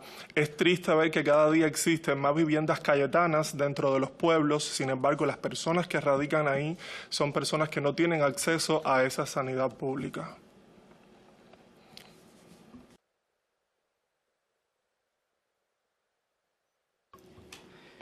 Bueno, yo voy a ser muy concreta, me llamo Adriana y estoy fundando una asociación que se llama ANFAR, Asociación de Mujeres y Familias del Ámbito Rural de Castilla y León, porque estoy viviendo en una casita de un pueblito de 14 habitantes en Castilla y León. Y lo que quiere esta asociación es justamente ayudar a que la gente joven y las familias y de todas las edades vuelva a los pueblos. Hay muchos proyectos ya hechos, esperando poder ponerlos en marcha. Proyectos de formación creo que son muy importantes, de oficios que hacen falta. He estado pues informándome, hablando con los alcaldes para ver qué es lo más importante. No solamente es el turismo, que todo el mundo habla del turismo. El turismo tiene que ser un turismo positivo, un turismo que aporte, no cualquier tipo de turismo, pero también hay muchas otras cosas que hacen falta y que son necesarias. Hay muchas casas, como dijeron antes, que están vacías, cerradas. No es fácil porque la gente de estos pueblos es muy cerrada, no es sencillo, pero vamos a hacer todo lo que se pueda. Y la pregunta, yo soy muy nueva aquí, yo vengo de Canarias, llevo un año aquí entre Madrid y un año y poco, y Castilla y León, este pueblito. ¿Dónde encuentro yo apoyo y ayuda? ¿Dónde me dirijo? O sea, les estoy escuchando a todos, pero me siento como un poco perdida porque, ya digo, llevo poco aquí, no conozco. ¿Dónde voy a decir necesitamos ayuda para poder hacer estos cursos de formación, para poder restaurar estas viviendas, que oí algo de que había... En la siguiente mesa trataremos el tema. Vale. Eso es básicamente lo que quería decir. Y otra cosa que quiero decir es que se han olvidado de Canarias. No la han nombrado. El señor ha hablado de la península ibérica. Canarias es España y tiene un problema muy importante ahora mismo también por el turismo, la explotación rural y también por las expropiaciones que se están haciendo de los pocos terrenos que tenemos para el cultivo, por ejemplo, de tomates, para poner placas. Entonces vamos a comer placas, no vamos a poder comer más tomates. Creo que no solamente es en Canarias, también en Andalucía están expropiando a los agricultores para este tema y debería haber alguna regulación. Es la tercera mesa. Vale, bueno, es lo único que quería exponer para que no se olviden también, sobre todo, de Canarias. Gracias. Si os parece, hacemos un primer turno para que puedan responder. Yo no me puedo resistir de haceros una pregunta y tiene que ver con el COVID. Durante el COVID hubo una parte importante de la población de ciudades que buscó, por decirlo así, su pueblo o un pueblo. Hubo mucha gente que se planteó, en este caso, pues volver al entorno rural. Internet es una de las cuestiones que más pesaba, en este caso, en la voluntad de movilidad, pero os quería preguntar si habéis notado una diferencia, si ha habido algún tipo, en este caso, de avance desde vuestras perspectivas. Pues, sí. Bueno, yo primero. A la pregunta que hacía la moderadora sobre Internet, yo vivo en un pueblo de 35 censados, Marco, y 9 viviendo en invierno, y yo tengo fibra en casa. Soy un privilegiado en este sentido, porque disponer de fibra pues te permite que puedas trabajar a alta velocidad y que cuando vienen mis hijas que viven en Madrid, que se han formado en Zaragoza pero que viven en Madrid, porque esa es otra de las trampas que tenemos con el Estado centralista, pues pueden trabajar desde casa y la fibra aguanta, ¿vale? En mi pueblo fue flor de un día. Lo del COVID, la gente vino un día y al día siguiente se fueron. O sea, en cuanto pudieron volver a la ciudad, volvieron y ya digo que huyeron despavoridos porque no tenemos pediatra y entonces pues si viene una pareja con un niño y no tenemos pediatra en el pueblo, pues no en el pueblo, sino en la comarca. O sea, el pediatra más cercano lo tenemos a 70 kilómetros. Pues plantearos ahora una pareja que venga a vivir y que quiera tener niños pequeños. Bueno. Cierro este asunto. El compañero de Castilla-León, por alusiones que decía que la movilización funciona. Siempre. La movilización pacífica funciona. A los consejeros de los gobiernos autónomos no les gusta nada que les nombres. Nada. Y evidentemente cuando reivindicas y estás reivindicando que no te quiten algo, no estás pidiendo que te den más, sino que estás pidiendo que no te quiten lo que tenías. Nosotros hemos llegado a estar en un centro de salud con 11 médicos, hemos llegado a estar con 4. ¿Qué ocurría con esos 4 médicos que además vivían en Zaragoza y que iban y venían allí a 110 kilómetros? Pues que cuando ibas con una urgencia pues no había nadie. Que cuando después te ibas a Teruel al hospital, que está a 70 y pocos kilómetros, pues te decían que es que no, es que primero tienes que ir al centro de salud porque es que si no rompes la dinámica del uso de la medicina, de la atención primaria. Entonces, la atención primaria básica y fundamental. Es un problema en todo Aragón. Te puedo decir que en nuestra comarca se ha resuelto. ¿Ha sido el mar? No sé quién ha sido. Casualidad tampoco ha sido. Pero en Egea los Caballeros siguen teniendo problemas, en otros municipios siguen teniendo problemas y nosotros estamos todos los santos días. Hemos pedido audiencia al consejero como 14 veces, no nos la ha dado, pero bueno, pues salimos con la pancarta, ponemos bancalero de dimisión y ya está. Y le sienta muy mal a los consejeros este tipo de cosas, sobre todo cuando no tienen argumentos para rebatir. Entonces, la movilización, por cerrar, la movilización funciona. Bueno, pues nos habéis preguntado qué habíamos conseguido en estos años. Yo puedo decir que claro, nosotros nos dedicamos al desarrollo rural. Nosotros ayudamos a la gente que quiere quedarse a vivir en los pueblos.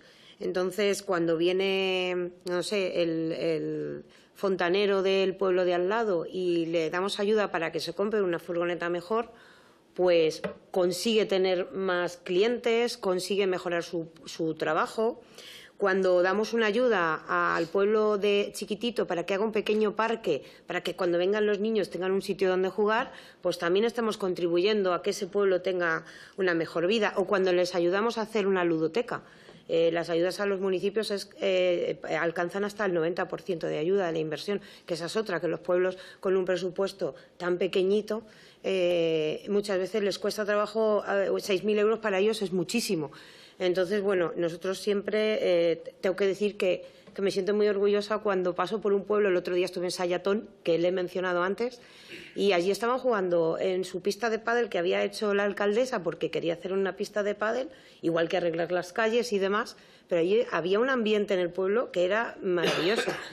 Entonces, bueno, pues yo creo que de alguna forma los grupos de desarrollo rural sí que contribuimos a que la gente que quiere quedarse en el pueblo pueda vivir mejor y emprender mejor.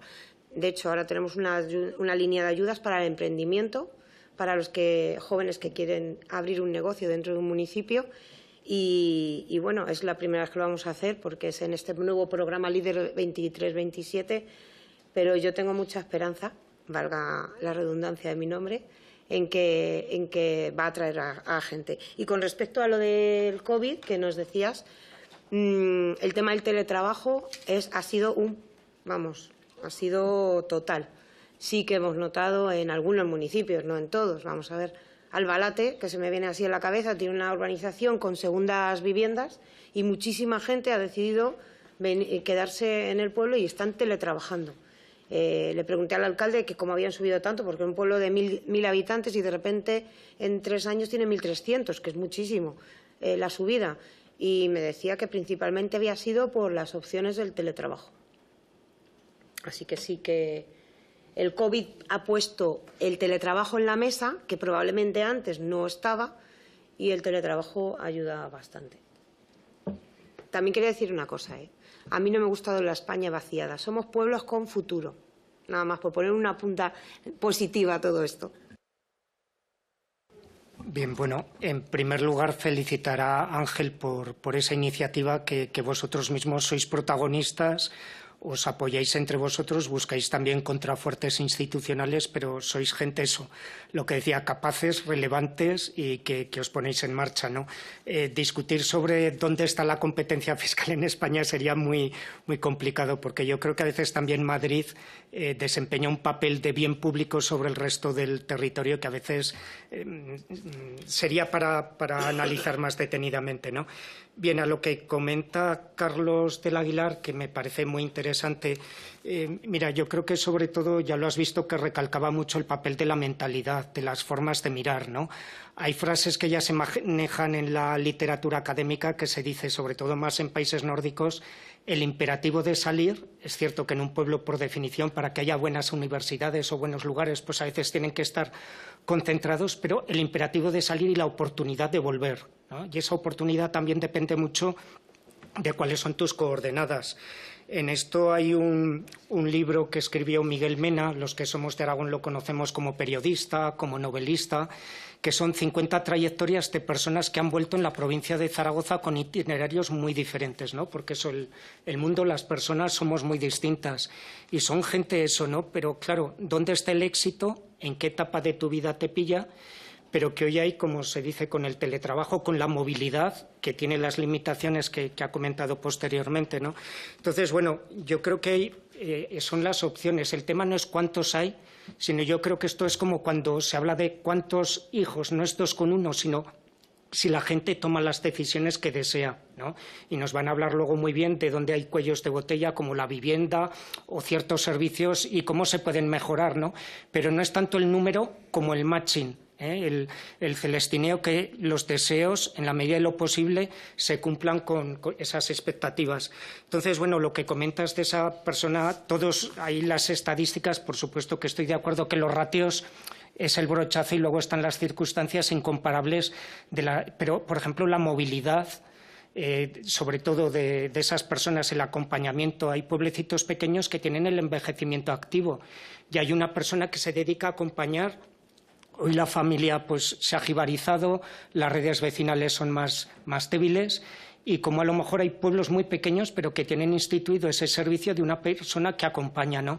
Yo creo que la Administración tiene un gran reto. A veces se habla de emprendimiento como si solo los empresarios privados pudieran ser creativos e innovadores. Hay cantidad de escuelas rurales que son creativas, innovadoras, gerentes tal, y a escala de prestación de esos servicios, y la movilidad es uno donde tenemos un recorrido enorme de cosas por hacer, ¿no? Entonces, bueno, y sobre todo eso, a la hora de siempre establecer que cómo se trata entre comillas, siempre entrecomillado a los más frágiles, es lo que define a una sociedad. Y bueno, la Federación, yo creo que tienes interlocutores. En Canarias es otra problemática tal vez de perifericidad. Siempre en todos sitios hay conflictos inevitables, ¿no? La cosa es cómo los analizamos, cómo los diagnosticamos y cómo los afrontamos, ¿no? Esa sería la clave, ¿no? Y que todo tiene su lado de luz y su lado de sombra, ¿no? De esas renovables y de tantas cosas, ¿eh? Pero, y de la COVID. De la COVID, así a grandes trazos lo han estudiado bastante bien gente del Centro de Estudios Demográficos de Barcelona, de Cataluña, que es muy bueno. Impidió, porque a veces en los movimientos migratorios es lo que te expulsa y lo que te atrae, se tienen que dar simultáneamente. Entonces, segundas residencias se convirtieron en refugio de mucha gente, ¿no? Con sus triquiñuelas, e impidió el flujo que suele ser habitual, estructural, de jóvenes adultos hacia la ciudad. Eso quedó detenido, pero luego se ha vuelto más o menos a su situación. Claro, el lugar vuestro es privilegiado, que es un área de influencia de Madrid que permite simultanear lo mejor de ese profesional. El porcentaje de gente que puede teletrabajar en España es casi el mismo que en Estados Unidos, que es un 34%. Entonces, luego es cómo nosotros mismos de verdad pasamos del dicho al hecho, ¿no? Pues si os parece, porque vamos un poquito justos de tiempo, vamos a dar por finalizada esta mesa. Muchísimas gracias a los tres por esta conversación y también a todos vosotros que habéis participado. Y vámonos a la siguiente mesa, que todos tenemos ganas de hablar también de vivienda. Sí, ya se ha visto.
Bueno, pues gracias a todos y a todas. Creo que además han salido conclusiones muy interesantes y frases enmarcables.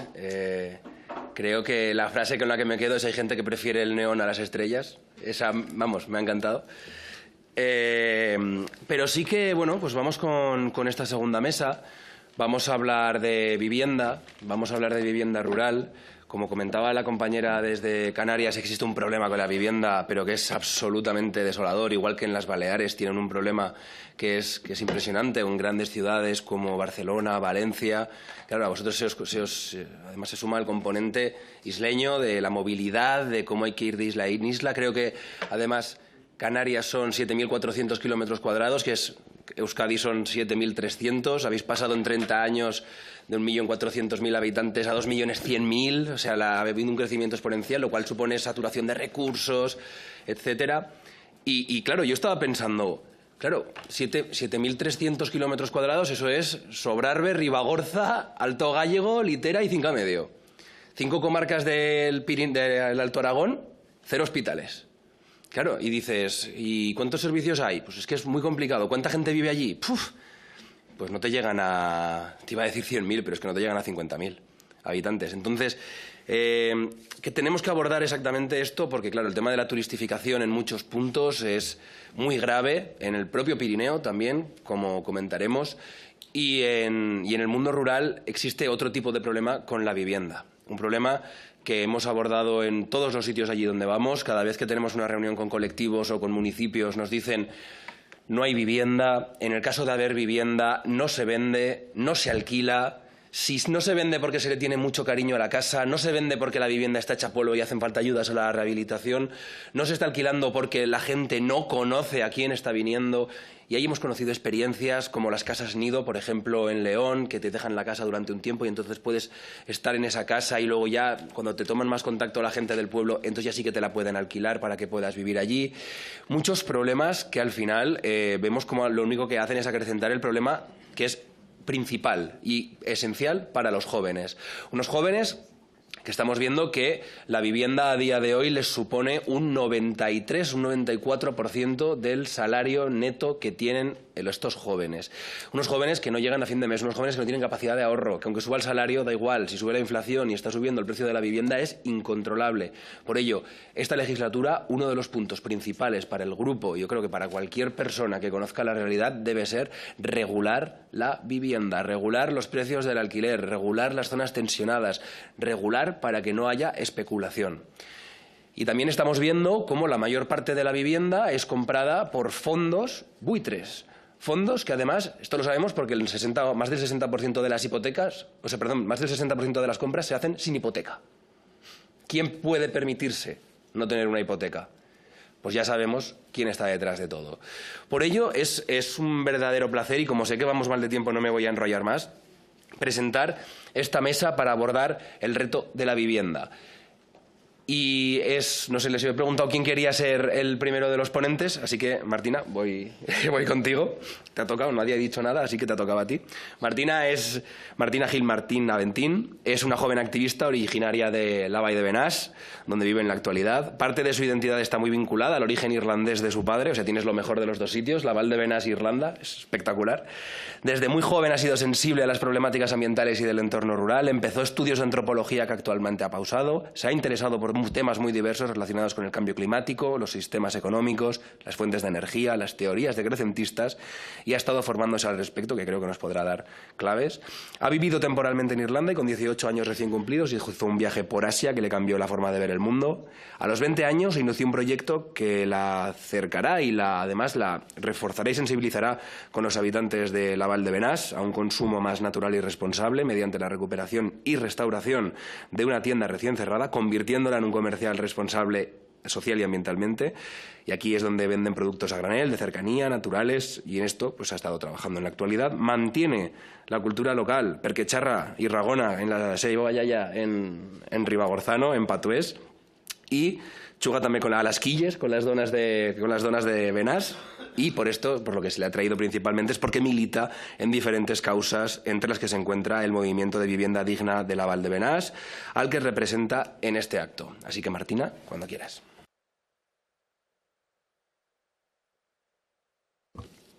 Hola. Quiero utilizar un poco este espacio para intentar dar voz a aquellas personas que vivimos en las periferias y estamos siendo ahogadas por el turismo, como vosotras, y la desigualdad en el acceso a la vivienda. Vengo del Valle de Benasque, que es un valle en el centro del Pirineo aragonés, en el Pirineo Oscense. Es el valle que concentra la mayor cantidad de 3000 de todo el Pirineo, es donde está el Aneto, la Maladeta. Es sin duda un enclave privilegiado, es hermoso y atrae a una cantidad de visitantes enorme. Cada año llega muchísima gente. Los meses de verano podemos multiplicar por 6 nuestra población. Y en los meses de invierno también se multiplica en determinados picos. Sin embargo, tenemos el hospital más cercano a 1 hora y media en coche. Un hospital que no cuenta con los profesionales que necesitamos. Mi tía está ingresada desde hace 2 semanas y no la visita un oncólogo. Entonces, estamos en esa situación. Salen 2 autobuses al día de nuestro pueblo hacia Barbastro, uno a las 6:30 y otro a las 3. Y si quieres moverte entre pueblos y no te coinciden estos horarios, más te vale andar o hacer autostop o tener un coche. Pero hay gente que no lo tiene. Hay 2 temporadas turísticas, el verano, que es julio y agosto, y el invierno, con un turismo de esquí con un poder adquisitivo enorme, muy diferente a las personas que habitamos el territorio. El trabajo temporal no llega a 8 meses al año para alguna gente. El resto del tiempo tiene que malabarear entre un paro y ahorros. Y normalmente el tipo de trabajo a la que la gente accede es el trabajo de hostelería, que está muy precarizado. No tenemos servicios básicos y los trabajos no son estables. Sin embargo, lo que sí que tenemos son miles de viviendas vacías. El 90% de nuestras casas están sin habitar. Hay algunas que son usadas, algunas que están vacías como tal, hay otras que son usadas para pisos turísticos y otras tantas que son segundas, terceras, cuartas, quintas residencias de gente con mucho poder adquisitivo. Hay casas que realmente solo se abren 2 semanas al año. Y creemos que ninguna ley se está fijando en la problemática de las residencias de la gente con tanto poder adquisitivo. Desde los Martínez Bordiú, algunos de ellos, al presidente de la Liga, al gobernador del Banco de España, tienen una casa en nuestra zona. Sin embargo, nuestros gobiernos no se están pudiendo atrever a garantizar el derecho constitucional a la vivienda si eso significa tocar la propiedad privada de los que más tienen. ¿Qué sentido tiene tener una casa que solo habitas 2 meses al año, 2 semanas al año, 1 semana al año, un fin de semana que te apetece esquiar? Con la cantidad de recursos que se han utilizado para su construcción, con el tiempo que le han dedicado las personas de su vida en su construcción y con la precarización que está generando en la zona. Creo que la gente de Madrid, de Barcelona, de Valencia tienen derecho a un descanso y vacaciones, pero eso no tiene que ser a costa de precarizarnos a la gente que vivimos y sostenemos los lugares en los que van de vacaciones. Y eso solo se puede atajar atacando la desigualdad económica. Creo que no nos queda otra. Sí, y yo conozco una familia que tiene una casa en el Valle de Arán, que es el valle vecino, que es donde se sitúa Vaqueira Beret, una estación que quizás es conocida porque esquía la familia real, porque esquían un montón de personalidades, y otra en nuestro valle, que está en la estación de esquí de Cerler. Y depende de cómo está la nieve, eligen una o la otra para pasar el fin de semana. Mientras tanto, la gente que trabaja en esas estaciones de esquí está viviendo en furgonetas.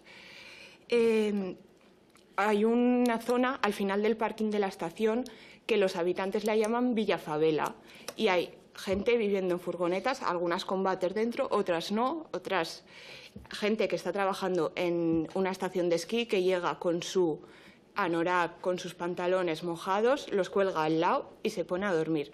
Gente que trabaja de profesores y profesoras de esquí, se rompen una pierna y se tienen que pasar una recuperación en una furgoneta pequeña, enana.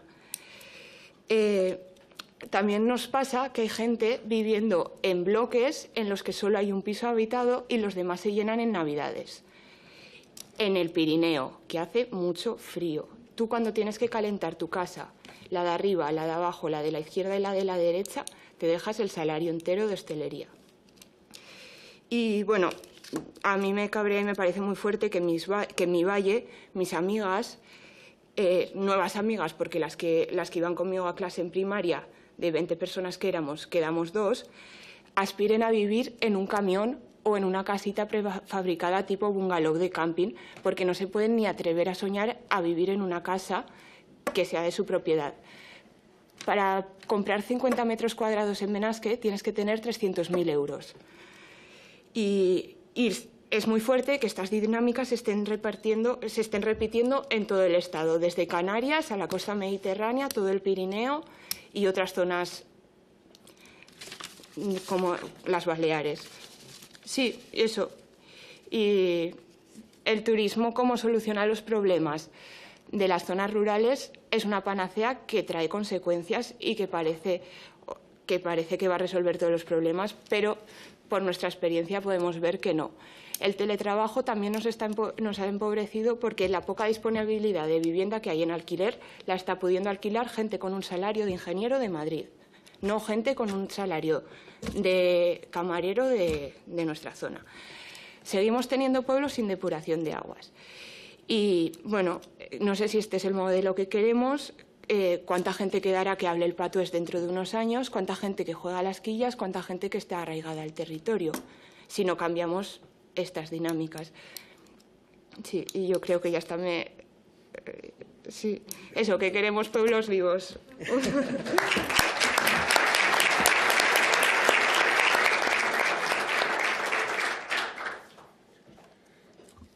Pues sí, pues sí. Y vemos cómo se da esa suplantación cultural, porque claro, viene gente tan de fuera y los de propios se van, o vemos en Formigal o en Sallén de Gallego el metro cuadrado más caro de toda la península ibérica. Claro, toda la gente que es de allí se tiene que ir. Eso, la verdad que es preocupante y creo que lo has manifestado. Y bueno, vamos a seguir valorando. Tenemos también a Javier Martín Olmos, que es ingeniero agrónomo de la Universidad Politécnica de Madrid.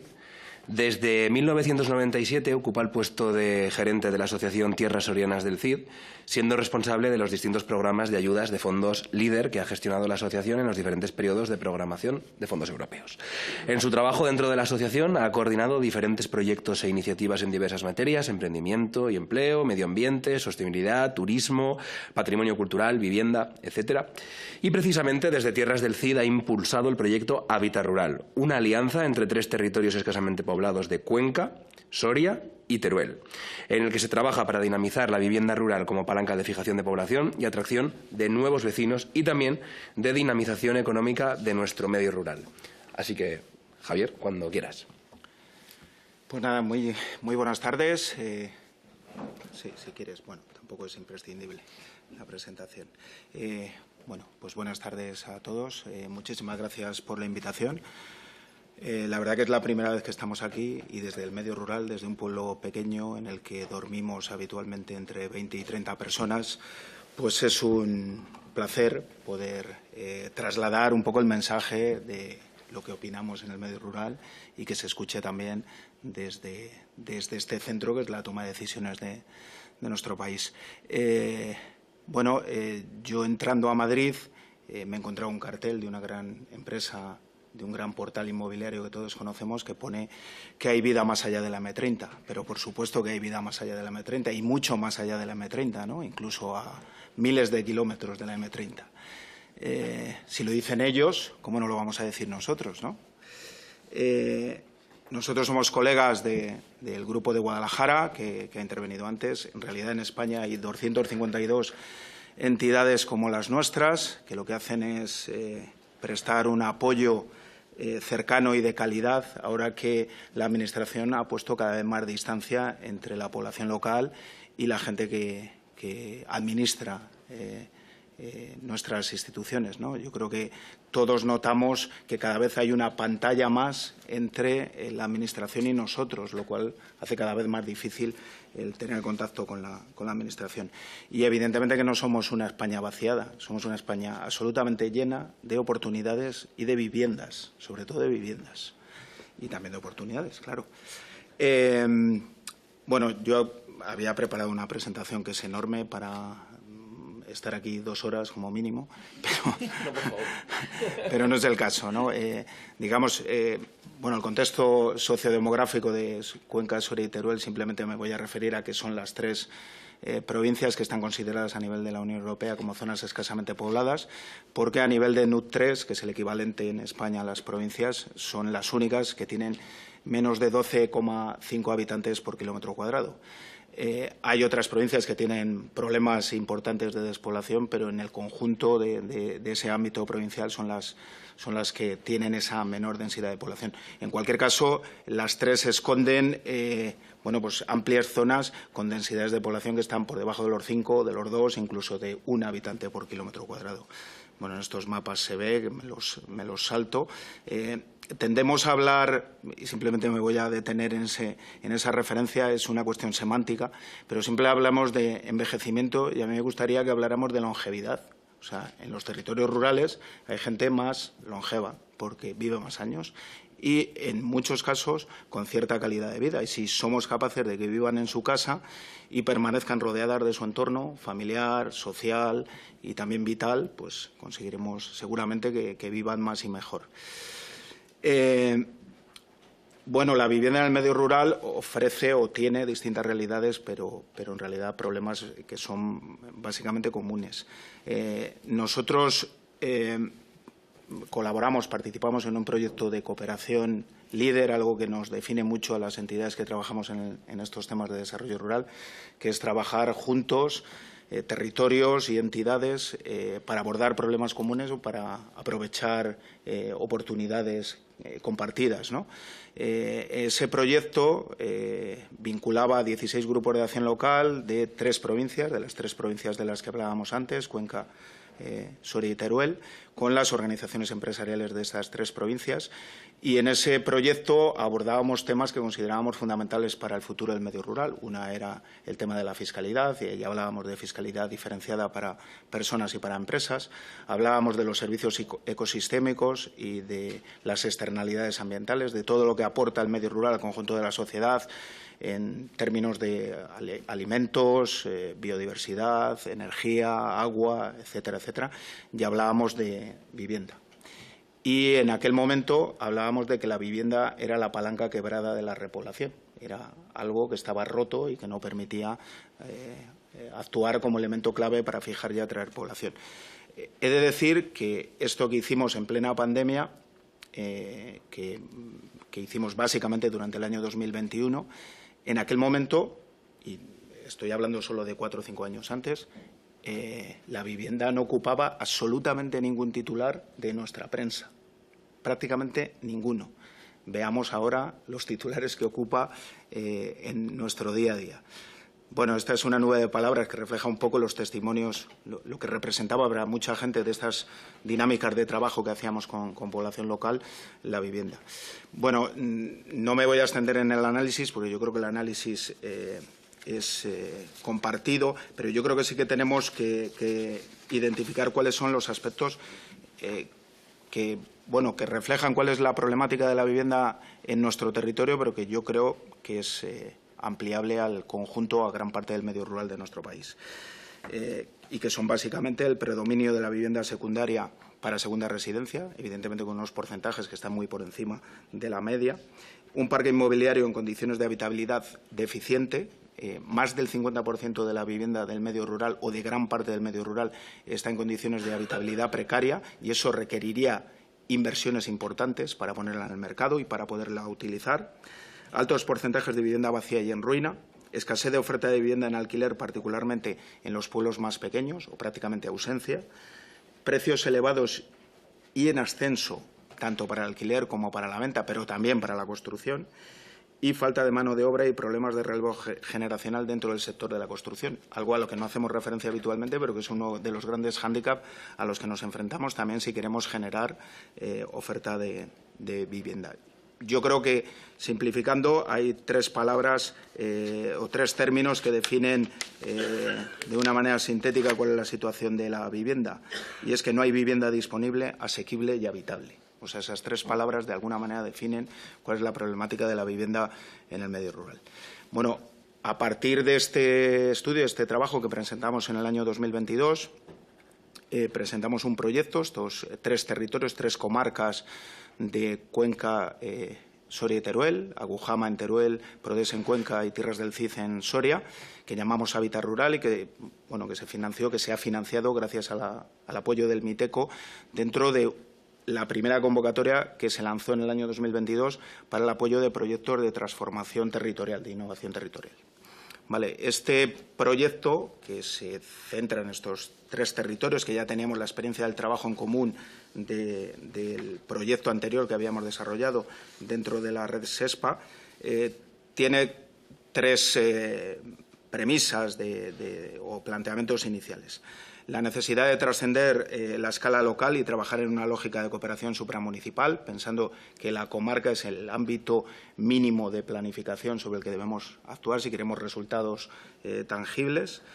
La visión de la vivienda rural en 360 grados. La vivienda es un tema complejo en el que intervienen un montón de factores, un montón de agentes, y es necesario tener una mirada desde distintos ángulos porque si no, no vamos a tener una visión global de la problemática. Y poniendo el acento también en un tema del que luego seguramente Cecilia hable, ¿no? La vivienda en el medio rural es más que eso, es la casa y es el hogar, porque en el medio rural, más que en ninguno, la vivienda no es solamente un objeto de compraventa. Vinculado a la vivienda hay un montón de elementos sentimentales, familiares, historias de vida, de familia, etcétera, que pesan mucho en todas las decisiones que tienen que ver luego sobre esa vivienda. Y la necesidad de un enfoque rural, ¿no? Ahora que sí que de verdad la vivienda es un tema prioritario que está en el debate público y en la agenda política, no hay más que escuchar lo que ha pasado en estos últimos días, pero casi siempre tiene una mirada urbana o concentrada en la problemática de las grandes ciudades. Y la realidad del medio rural tiene necesidades y problemas específicos y oportunidades propias que es necesario explorar y diseñar y plantear desde el propio medio rural, defendiendo eso que es propio de la metodología líder, del enfoque de abajo arriba, ¿no? de que desde el propio territorio se planteen las necesidades hacia quien tiene que tomar las mismas. Bueno, a partir de aquí, y por sintetizar, bueno, Hábitat Rural básicamente es una alianza de 3 territorios que estamos trabajando para que la vivienda no sea un obstáculo para fijar población o atraer nuevos vecinos a nuestros pueblos, que siga siendo una herramienta para dinamizar la actividad económica y el empleo y que contribuya, pues, al desarrollo de nuestros territorios. Con ese planteamiento hemos puesto en marcha una hoja de ruta que incluye, de manera muy resumida, 6 grandes actuaciones. Una que tiene que ver con el inventario y catalogación de viviendas. Es necesario que conozcamos bien lo que tenemos para actuar de una manera diferenciada en función de la tipología de vivienda, del estado de esa vivienda. Aquí hemos analizado básicamente desde su estado hasta el uso, que son los 2 parámetros que definen un poco cuál es la realidad de esa vivienda. Luego, otro elemento que le hemos llamado ruinastro, las arquitectas con las que colaboramos hace años, Paz Martín y Rosario Alcantarilla, definieron así un término que, bueno, que yo creo que sintetiza muy bien cuál es uno de los grandes problemas de la vivienda en el medio rural y que tiene que ver con su abandono, ¿no? En nuestros pueblos tocamos a 1,5 viviendas por habitante censado actualmente, ¿no? Se corresponde con una realidad que no es la de hoy, que era la de los años 50 y 60 del siglo pasado, ¿no? Entonces, ahí hemos generado una herramienta, una guía práctica para actuar sobre ruinas y solares a disposición de los ayuntamientos para poder intervenir, pero también pensando en algo de lo que también seguramente nos hable Cecilia, que es la mediación, ¿no? La necesidad de no solamente imponer, sino mediar, negociar, dialogar con los propietarios. Y aquí tenemos ejemplos de alcaldes muy valientes que han dado pasos al frente y que han conseguido resultados espectaculares en muy poco tiempo. Hemos desarrollado una guía para adjudicación de viviendas municipales en alquiler dirigida a los ayuntamientos. En nuestra zona, en el ámbito en el que nosotros trabajamos, nosotros estamos en la zona oeste de la provincia de Soria, 2.500 kilómetros cuadrados, 32 municipios, 126 núcleos de población, más de 100 de ellos tienen menos de 50 habitantes. Pues algunos de estos pequeños pueblos de menos de 100 tienen 10 y 12 viviendas municipales de alquiler, que han ido recuperando a lo largo de los años gracias a la iniciativa de muchos alcaldes que han decidido recuperar las antiguas casas de los funcionarios, recuperando patrimonio municipal, ofreciendo condiciones de habitabilidad razonable y generando y contribuyendo a la economía de su pequeño pueblo, porque en casi todos los pueblos hay un pequeño albañil, un pequeño fontanero, un electricista, etcétera. Hemos diseñado un procedimiento de cesión de viviendas privadas para alquiler asequible, porque creemos que hay gente que no se quiere desprender de la propiedad de su vivienda, pero al mismo tiempo no está en disposición de a lo mejor invertir el dinero que necesita para poderla poner en el mercado, y creemos que hay una opción ahí de que esa vivienda se ceda durante un periodo de tiempo para que la Administración pueda intervenir en esa vivienda y ponerla en el mercado, con la idea de alquilarla con un alquiler asequible, porque el alquiler está condicionando también, y las posibilidades de vivienda, el desarrollo también de muchas empresas que quieren crecer y, como consecuencia de la falta de vivienda, no pueden traer trabajadores.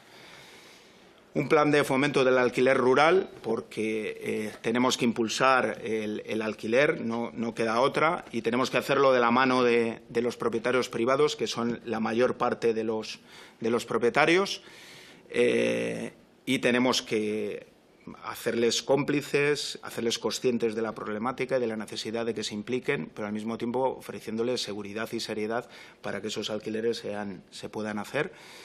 Y un programa de incentivos fiscales locales. La capacidad de los ayuntamientos es muy limitada, lo sabemos todos.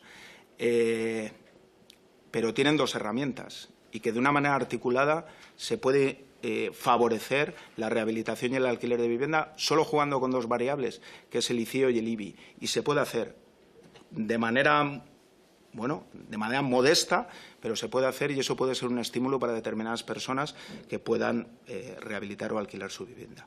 Esto es parte de lo que hemos hecho, que ponemos a disposición de todo el mundo, porque nosotros hemos aprendido mucho en este proceso, y lo que sabemos hoy es mucho más de lo que sabíamos antes, y también sabemos que hay un montón de gente, de entidades, de empresas, de particulares y de asociaciones y ayuntamientos que están trabajando en materia de vivienda en lo ancho y largo del territorio nacional, y que se están haciendo cosas muy interesantes y que nos podemos aprovechar de ellas. Muchas gracias.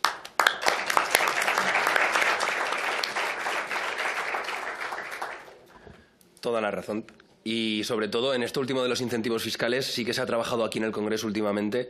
Claro, porque cuando hablas de pueblos en Madrid, pues a veces a alguien se le ocurre, yo qué sé, Betanzos, 15.000 habitantes, por ejemplo. Pero no, estamos hablando de municipios que necesitan esos incentivos fiscales, porque es que, y las ayudas financiadas a más del 50%, porque si metes una vivienda o haces dos viviendas ya te vas a 500.000, es el presupuesto municipal entero. Entonces ahí también estamos trabajando, pues eso, trabajar más porcentaje, 80%, 90%, y a la vez colaborar con las herramientas que ya existen, como los LEADER, todo esto. Pues bien, continuamos. Cecilia Falo López es, además de una persona que ha ido apuntando con el boli cada vez que Javier le decía, Cecilia solo hará de esto, tiene el papel lleno, es natural de Torralba de los Isones, de Teruel, que hasta que, pues como muchas personas, tuvo que irse a estudiar y a trabajar pues, a ciudades. De formación jurista y con un máster en Sociología de las Políticas Públicas y Sociales, aunque también en gamificación, diseño gráfico o metodologías ágiles, tiene una experiencia de innovación, economía circular y gestión de equipos multidisciplinares y creativos. Hace 2 años fundó una asociación, la asociación Reviviendo, con el objetivo de que las casas de los pueblos pues, no se caigan, se aprovechen estas como recursos utilizándolas y reutilizándolas, dándoles valor y que vuelvan a ser hogares apoyados a las personas propietarias de estas, entendiendo las causas que las cierran, que desde su investigación saben que son sobre todo humanas y muy diferentes al medio urbano, y además viviendo y reviviendo muchos municipios. Así que, Cecilia, cuando quieras. Bueno, pues hola. Antes de nada, gracias por darnos la oportunidad de poder hablar desde aquí. Y como dice, pues nosotros fundamos la asociación Reviviendo, que lo que buscaba, todo empezó un poco porque mucha gente de mi entorno y yo misma nos queríamos ir a vivir al pueblo, y como veis no éramos los únicos, había muchísima gente que tras el COVID quería ir a vivir al pueblo. Y al principio me decían, es que no encontramos casa. Y yo desde que siempre he vivido en Torralba, en un pueblo de 150 habitantes, decía, pero ¿cómo no van a encontrar casa con la cantidad de casas vacías que hay? Y es cierto que luego cuando empezamos a investigar nos dimos cuenta de que lo que te encuentras son casas, puertas cerradas, de viviendas no disponibles, y que el tiempo lo que hace es esto, ¿no? Que sean ruinas, que creen un efecto de cristales rotos en el municipio y que además no solo sean un freno para la repoblación, sino que son una causa de despoblación, porque hay mucha soledad no deseada con casas cerradas. Y con nuestra investigación también nos dimos cuenta pues, que cuando se hablaba de vivienda en la ciudad se hablaba en términos numéricos. Se hablaba del Euribor, se hablaba de los euros, se hablaba de la distancia al centro, y que cuando hablábamos de vivienda en el medio rural las palabras eran otras. Nos encontramos pues eso, con el apego a la casa familiar, y es que hay pueblos donde la casa te nombra. Entonces, entendemos perfectamente esto de a quién le voy a dejar la casa que ha nombrado a toda mi familia, o cómo me voy a desprender de ella, cómo voy a cortar ese nexo. También está la esperanza, ¿no?, de que su nieto o nieta quiera vivir en el futuro en esa casa o en ese pueblo. Que utilizan la casa solo para guardar algo, a veces los aperos de labranza, o el resto de la casa está vacía. Pues que también no tienen miedo a discutir con sus familiares para poder abrir la casa, o que quieren ir a la casa pues el 15 de agosto únicamente y por eso, ¿no? Y entonces nos dimos cuenta de que, pues eso, que estaban estas problemáticas en las casas del medio rural, y que además había otras que queremos como dejarlas aquí patentes para que se tengan en cuenta, pues que una de cada 3 viviendas está vacía en el medio rural, y según nuestras investigaciones en los municipios de Teruel, de media solo el 30% es vivienda principal, y ya hay muchas que están empezando a estar en mal estado y necesitan rehabilitación, que además hay poca oferta, la que hay es compraventa y la demanda pide oferta flexible, pues eso, pues de alquiler, pero también nosotros abogamos por otras fórmulas, pues la cesión de uso cuando no quieres desprenderte de la casa pero no quieres asumir un alquiler, el alquiler por reforma cuando la casa necesita una pequeña reforma, entre muchas otras, y es por las que nosotros desde Reviviendo intentamos, pues eso, las intentamos promover. También hay que tener en cuenta a la hora de legislar la tipología de estas edificaciones y de estas viviendas. Para empezar, los materiales de construcción de los que están hechas a la hora de la eficiencia energética o a la hora de la rehabilitación. También su distribución. En la mayoría son casas grandes que no les afecta la ley de la propiedad horizontal. Y luego también pues la propiedad, que está afectada muchas veces por herencias, con muchos apegos y con mucha cultura de la compraventa. También hay que tener en cuenta la posibilidad de actuación de los pequeños ayuntamientos, ya no solo por recursos humanos o materiales, sino por las relaciones interpersonales que tienen con el resto de personas del pueblo, que a veces es complicado hacer ciertas acciones. Y, como ha dicho Javier, la falta de relevo generacional en los gremios de construcción, además del mayor coste que supone traer los materiales y todo esto. Y entonces nosotros pensamos un poco que queremos traer como propuestas y hacerlo de forma propositiva, y entonces pensamos que lo que hay que hacer primero es hacer un diagnóstico, ¿no? Un medir primero qué hay, porque no es lo mismo un pueblo afectado por el turismo que un pueblo que está cerca de una autovía o un pueblo que está cerca de un núcleo grande, y también la idiosincrasia cualitativa de cada pueblo. Hay pueblos donde nos han contado que es que no vamos a poner la casa en alquiler porque a ver si se van a pensar que me hace falta el dinero. Esto pasa, y entonces, o que no quiero que la vean en Idealista, no quiero que me cotilleen, y es normal, y yo lo entiendo porque yo soy muy de pueblo. Entonces, queremos apoyarles también para que encuentren su solución. Y eso, es importante diagnosticar, darse los tiempos necesarios, establecer planes a largo plazo, porque esto no va a ser una cosa rápida. Y también pues que creemos que las soluciones tienen que nacer desde ese rural para que sean lo más efectivas y lo más adaptadas posibles. También creemos mucho en la colaboración y en el trabajo en red para aprender todos a la vez y no que estemos trabajando todos en lo mismo en diferentes lugares. También creemos que hay que cuidarnos, creemos que hay que cuidar a esas alcaldías que están apostando por cosas diferentes, porque no es fácil y a veces no se atreven, y creemos que hay que cuidarnos también entre las entidades, los grupos líderes, tal. Creemos que tenemos que pues eso, que ya lo he dicho, que cuidarnos también es salud mental y todo esto, y que merece la pena probar, que merece la pena innovar para llegar a soluciones diferentes. Y como soluciones concretas, pues proponemos concienciar, divulgar, y nosotros lo que hacemos es mediar, entre concienciar con las personas que tienen casas y mediar también para que lleguen a acuerdos. También, por otro lado, creemos que hay que dar fórmulas diferentes a la compraventa, como las que he nombrado antes, pero también fórmulas pensadas muy a largo plazo, como la vivienda pública o la vivienda colaborativa, que no es especulativa y que entonces va a asegurar que siempre haya una vivienda abierta en ese núcleo rural. También, pues eso, que desde las entidades locales pueden hacer muchas cosas con la normativa, pueden aplicar bonificaciones fiscales, pueden apoyar a particulares pues pagando el seguro del alquiler, por ejemplo, pueden hacer zonas de inspección técnica de vivienda para que no se estropeen las viviendas, pueden hacer planes urbanísticos que permitan una fácil rehabilitación. Pero creemos que estas entidades necesitan respaldo, porque hay alcaldes, alcaldesas de pueblos muy pequeños que no se sienten con la valentía y, como antes Javier decía, es que son unos pueblos valientes. No tiene que ser un acto de valentía. Entonces tienen que a veces que tener respaldo. No es lo mismo aplicarlo en Madrid, que nadie va a conocer a Almeida, o sí, pero en Torralba seguro que te conocen. Entonces, eso, creemos que hay que apoyarles. Y luego, pues eso, que la legislación tiene que pensar en, cuando haga una norma, venga, vamos a reflexionar un poco en cómo va a afectar esto a Sant Pere de Calanda, cómo va a afectar esto a Lezaun, cómo va a afectar esto a Río Seco de Soria. Y proponemos también potenciar la rehabilitación, porque para nosotros creemos que hay que apostar por las casas que ya están construidas. Y diréis, ¿por qué? Pues porque es la opción más sostenible, porque ya está la casa construida, porque se trata de reutilizar casas. Se trata de que muchas veces estas casas están construidas con materiales de kilómetro cero. Se evita el transporte de los nuevos materiales y se evita construir en terreno natural. Eso por un lado. Por otro lado, se está preservando el patrimonio rural y el paisaje rural. Y con patrimonio no nos referimos a grandes casas, nos referimos a la historia de nuestra historia, la material y la inmaterial. También se genera una integración en el pueblo y se crean núcleos rurales con vida, porque se está despoblando el centro de los pueblos, se están creando pueblos donuts y se está construyendo a las afueras, pero el centro está en ruinas y esto crea pues una sensación de cristales rotos y crea, pues eso, una mayor despoblación. Hace poco coincidí con una persona que se había ido a vivir a una ciudad porque estaba sola en su calle y no quería vivir tan sola.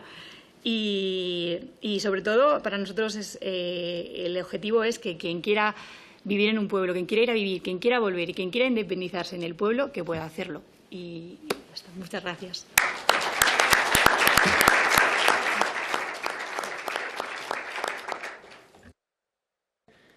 Bueno, pues muchas gracias, Jo, qué interesante. Qué interesante sobre todo porque ante esta generación que estamos viviendo ahora como de sociedad burbuja, en la que Cecilia, pues eso, como decías, era pues eso, personas que pues no conocen a su vecino, personas que no conocen a su alcalde, personas que no viven en comunidad, cómo eso sigue existiendo en los pueblos y cómo tenemos que preservar eso para, como decía pues Martina, preservar la lengua, preservar la cultura, preservar la comunidad, para lo bueno y para lo malo. Sí, sí. En el pueblo hay mucho marujeo, eso también se sabe. Pero si te pasa algo, tienes a 5 vecinos encima. En cambio, pues en las ciudades muchas veces no conoces al vecino de arriba. Vale, voy a dar un turno de palabras. Os voy a poner el tiempo para que sepáis lo que se siente. y nada, eso, que por favor, que participéis. No, espera, que me he precipitado, si no ha dicho nada nadie aún. ¿Veis el tiempo? ¿Sí? Vale, venga, preguntas. Ahí al fondo. Hola, buenas tardes. Bueno, yo la verdad es que como aragonés residente en Madrid, afincado en Madrid desde muchos años, estoy súper a gusto aquí con tanto compatriota, digamos. Quería hacer una pregunta en relación con esto del proyecto Ruinastro y, bueno, en general, el tema de las viviendas abandonadas en los pueblos, en comarcas como la Ribagorza y tantas otras, porque muchas veces las viviendas están en ruinas. No se sabe a veces casi ni quiénes son los herederos, porque a veces ha pasado a siguientes generaciones. Entonces, ¿qué capacidad real tienen los ayuntamientos, los ayuntamientos y las entidades superiores, como las diputaciones y las comarcas, en el caso de Aragón, de gastar dinero en comprar ese tipo de solares o viviendas que están prácticamente en ruinas y que a lo mejor tienen 20 herederos al mismo tiempo? ¿Qué capacidad real hay con la legislación actual de que los ayuntamientos inviertan dinero en eso?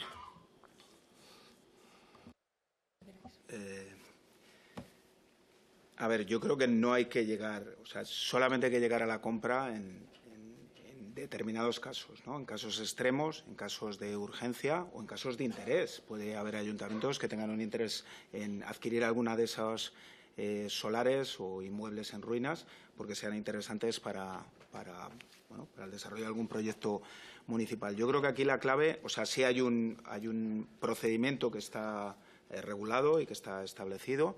La capacidad que tiene un ayuntamiento de pequeño de hacer frente a lo que supondría intervenir en todas las ruinas, pues es inviable, ¿no? Estamos hablando de pequeños ayuntamientos en la mayor parte de los casos. Y si son más grandes, corren el riesgo de tener todavía más ruinas, con lo cual, por otro lado, también es todavía más complicado. Claro, la responsabilidad inicialmente es del propietario o de los propietarios. Hay un procedimiento que determina a partir de qué momento, si interviene el ayuntamiento, puede quedarse con la propiedad del inmueble. Eso está regulado. Pero nosotros las experiencias más exitosas que conocemos tienen que ver con la mediación. Y quizás no tanto con la valentía, que también es triste, pero en algunos casos hay que ser valiente para hacer determinadas cosas, pero también con la audacia, o sea, con la capacidad de alguien para persuadir a gente a que tiene que actuar sobre un determinado inmueble que se está cayendo. Con el alcalde que nosotros ponemos como referencia y que lo hemos tenido en alguna de las reuniones, claro, alcaldes de pueblos de alrededor le decían, pero es que no te va a votar nadie. Y decía, punto número 1, me da lo mismo, que también es un paso, ¿eh? No todos los alcaldes están en esa situación. Punto número 2, la mayor parte de las viviendas que están en ruinas son de gente que no vive en el pueblo. La gente que vive en el pueblo quiere tener su pueblo mejor, con lo cual, a lo mejor por ahí también. Y luego, bueno, nosotros no creemos que se deba actuar de manera absolutamente drástica sobre todo el patrimonio que se encuentra en unas condiciones regulares, porque lo que podemos es dejar unos pueblos en una situación muy complicada, ¿no? Bueno, podemos poner el símil de una dentadura. Si nos falta la muela de atrás y tenemos otra muela con la que morder, vale, pero como nos falten los incisivos y nos riamos, digamos que la imagen que damos no es la mejor posible. Bueno, yo creo que hay que estudiar a cada caso de una manera muy detallada. Se pueden hacer cosas, pero yo creo que se basan sobre todo en la mediación, o sea, en intentar convencer a los propietarios de que tienen que actuar y en meterles cierta presión, ¿no? Y también acompañarles. Un poco también completando tu respuesta, a veces para los ayuntamientos no es tanto la capacidad que tengan, sino que tienen la obligación subsidiaria de hacerse cargo. Entonces es un problema. O sea, el ayuntamiento tiene por obligación, si esa casa está causando daños al pueblo, tiene que crear un solar. Y claro, eso le supone un gasto que si llegáramos antes mediando no tendría que asumir el ayuntamiento. Y nosotros estamos también mediando con pueblos en este sentido entre el ayuntamiento y las personas propietarias, y la experiencia es que cuando conocen las consecuencias que tiene tener una casa cerrada, cómo está afectando al pueblo, qué deudas tienen, porque claro, que el ayuntamiento tire la vivienda y cree un solar, eso es una deuda para la persona propietaria. Sí que están dispuestos a ayudar y a hablar.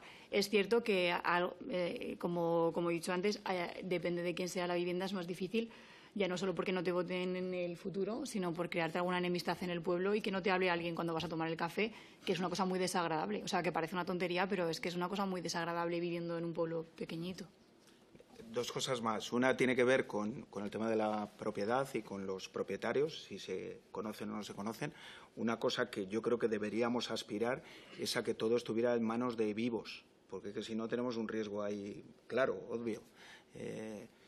Eso por un lado. Y luego el tema de las ruinas, yo creo que tenemos que pensarlo también con la posibilidad de que a veces esos edificios son espacios que pueden servir de apoyo a viviendas colindantes, pueden suponer espacios de esponjamiento urbano. Es decir, tenemos algunos pueblos muy densificados, con además construcciones que no responden a las necesidades a lo mejor actuales. Es decir, yo me estoy imaginando una ruina entre medianeras con un frente de fachada de 3,5 metros, pero a lo mejor a las viviendas de al lado le da una vida tremenda, con lo cual yo creo que hay que pensar también en ese tipo de fórmulas que pueden ser muy útiles para mejorar el entramado urbano y evitar que efectivamente tengamos pues cascos urbanos históricos abandonados y proliferación de chalés ocupando espacios donde inicialmente no había viviendas.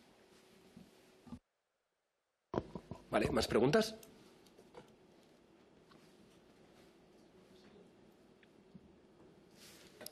¿Última oportunidad? Venga, pues pasamos a la siguiente mesa. Gracias a todos los ponentes por participar.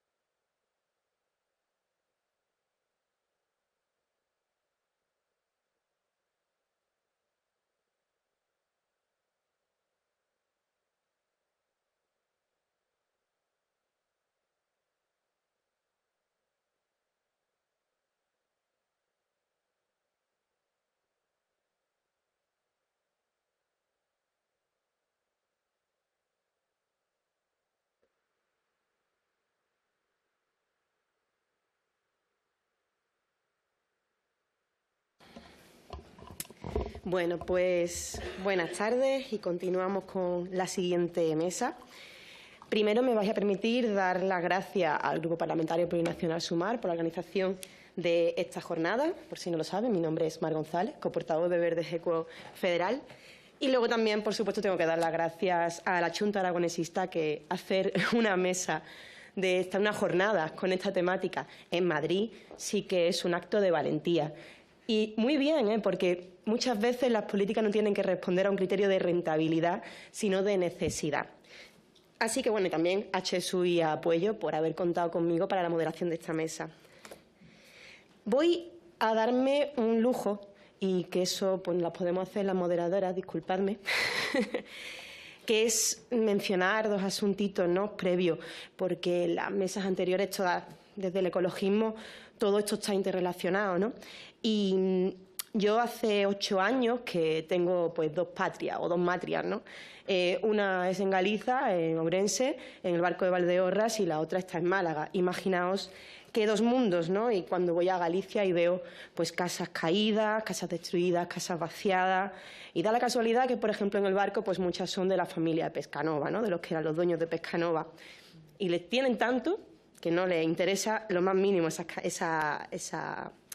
propiedades. Y luego, sin embargo, estamos en Málaga y también hablaba el compañero de la anterior mesa, Javier, creo que se llamaba, ¿no?, sobre la longevidad.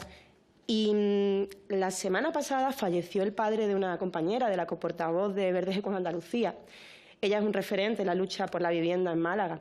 Hay un colectivo que colabora con ella y que ella es parte de él, que se llama Un Techo por Derecho. La semana pasada falleció su padre con 84 años y su última búsqueda era buscando un apartamento para poder mudarse porque no podía seguir pagando el alquiler. Personas que mueren con 84 años buscando vivienda es muy triste. Y disculpadme, pero es muy reciente y a ella le ha dolido, ¿no? Imaginaos, una persona con 84 años que tenga que seguir preocupándose de si tiene un techo sobre su cabeza. Y luego voy a intentar retomar el ritmo. Y luego, el tema de la movilidad, ¿no? En el Barco de Valdeorras, que viven unas 13.400 personas, el siguiente núcleo habitacional es La Rúa, que viven 4.000. Están a 13 kilómetros entre ellos, pero hay 3 autobuses al día. Primero que tardas en llegar 35 minutos, pero si solamente tienes 3 frecuencias, ¿cómo trabajas? O te desplazas de uno a otro, ¿no?, que es posible que necesites desplazarte. Y a ver, que podemos romantizar lo de los tiempos lentos en lo rural, pero a mí los tiempos me gusta perderlos si me da la gana, no porque me lo imponga la necesidad de servicios públicos. Y ya aterrizando, y disculpándome por esta licencia que me he tomado, yo creo que aquí hay un término, ¿no?, que se ha hablado mucho de la España vaciada y lo que en realidad está es vaciada de servicios públicos. Y esto no es un designio divino, no responde a, bueno, pues es que tenía que ser así. Responde a unas políticas públicas donde se ha ordenado el territorio y nos han impuesto a unas cuestiones y a otras. Y por lo que sea, pues a los sures o a las periferias, pues hemos salido perdiendo en ese reparto. Los territorios con menos población, por supuesto, no están desiertos, y aquí vive gente que trabaja, que cuida del territorio y que tiene tanto derecho como cualquiera a ser escuchada y a participar en las decisiones que les afectan. El desafío de la transición energética sabemos que es enorme. Estamos en una emergencia climática y no se puede perder ni un segundo. Pero esto lo tenemos que asumir con convicción. Necesitamos cerrar, por supuesto, el carbón, cerrar las nucleares de ipso facto. No podemos esperar ni un segundo más, porque cuando Ayuso habla de continuar con las nucleares, ya os aseguro que no las va a tener dentro de la M30. Nosotras, ¿qué es lo que queremos? Pues queremos avanzar hacia un modelo basado 100% en renovables y en una red eléctrica que sea pública, que no responda a criterios de rentabilidad, sino de necesidad. Una red eléctrica que no responda al negocio y que da igual si en un territorio viven 15 personas que 50.000, porque la energía es un derecho. Lo que no podemos es repetir viejos errores, ¿no? Se hablaba de los embalses del franquismo, que se impongan proyectos desde arriba o desde Madrid, sin orden, sin sensibilidad y sin una evaluación rigurosa. No se trata de frenar las renovables, todo lo contrario. Se trata de hacerlo bien. Y para eso necesitamos un aparato público fuerte, con personal y recursos suficientes, capaz de que pueda planificar, ordenar y garantizar que cada instalación, sea eólica o solar, se implanta con sentido común, respetando el entorno, a las comunidades y a la biodiversidad. Y con criterios de priorización de suelos antropizados, de suelos degradados. Y esto no es inventar la rueda, ya existe la solución puede ser una de ellas, que es la agrofotovoltaica, que combina la agricultura y la producción de energía. Y esto, pues, controlar, planificar, ordenar, no es gratis. Por eso creemos que lo que tiene que hacerse es contribuirse más desde lo público. ¿Cómo? Que lo paguen los que más tienen. Impuestos al lujo. El impuesto, por ejemplo, que cayó la semana pasada, que traíamos desde Sumar a los jets privados, a los yates de lujo, que paguen los que nos han traído a esta situación, porque no tenemos por qué pagarlo la ciudadanía. Y hablando de justicia, hay ejemplos que son muy claros, que nos enseñan lo que está en juego.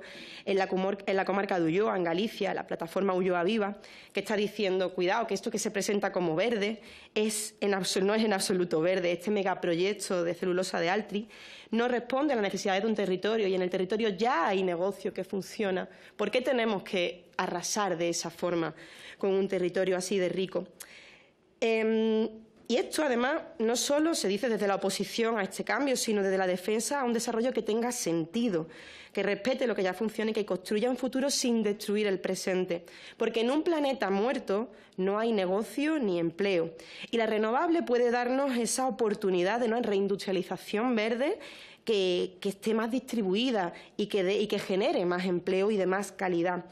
Porque la España vaciada es también víctima de políticas cortoplacistas y, como se decía antes, de la infrafinanciación de algunos territorios y de la poca capacidad que tienen los ayuntamientos, las administraciones locales de poder invertir en sus territorios.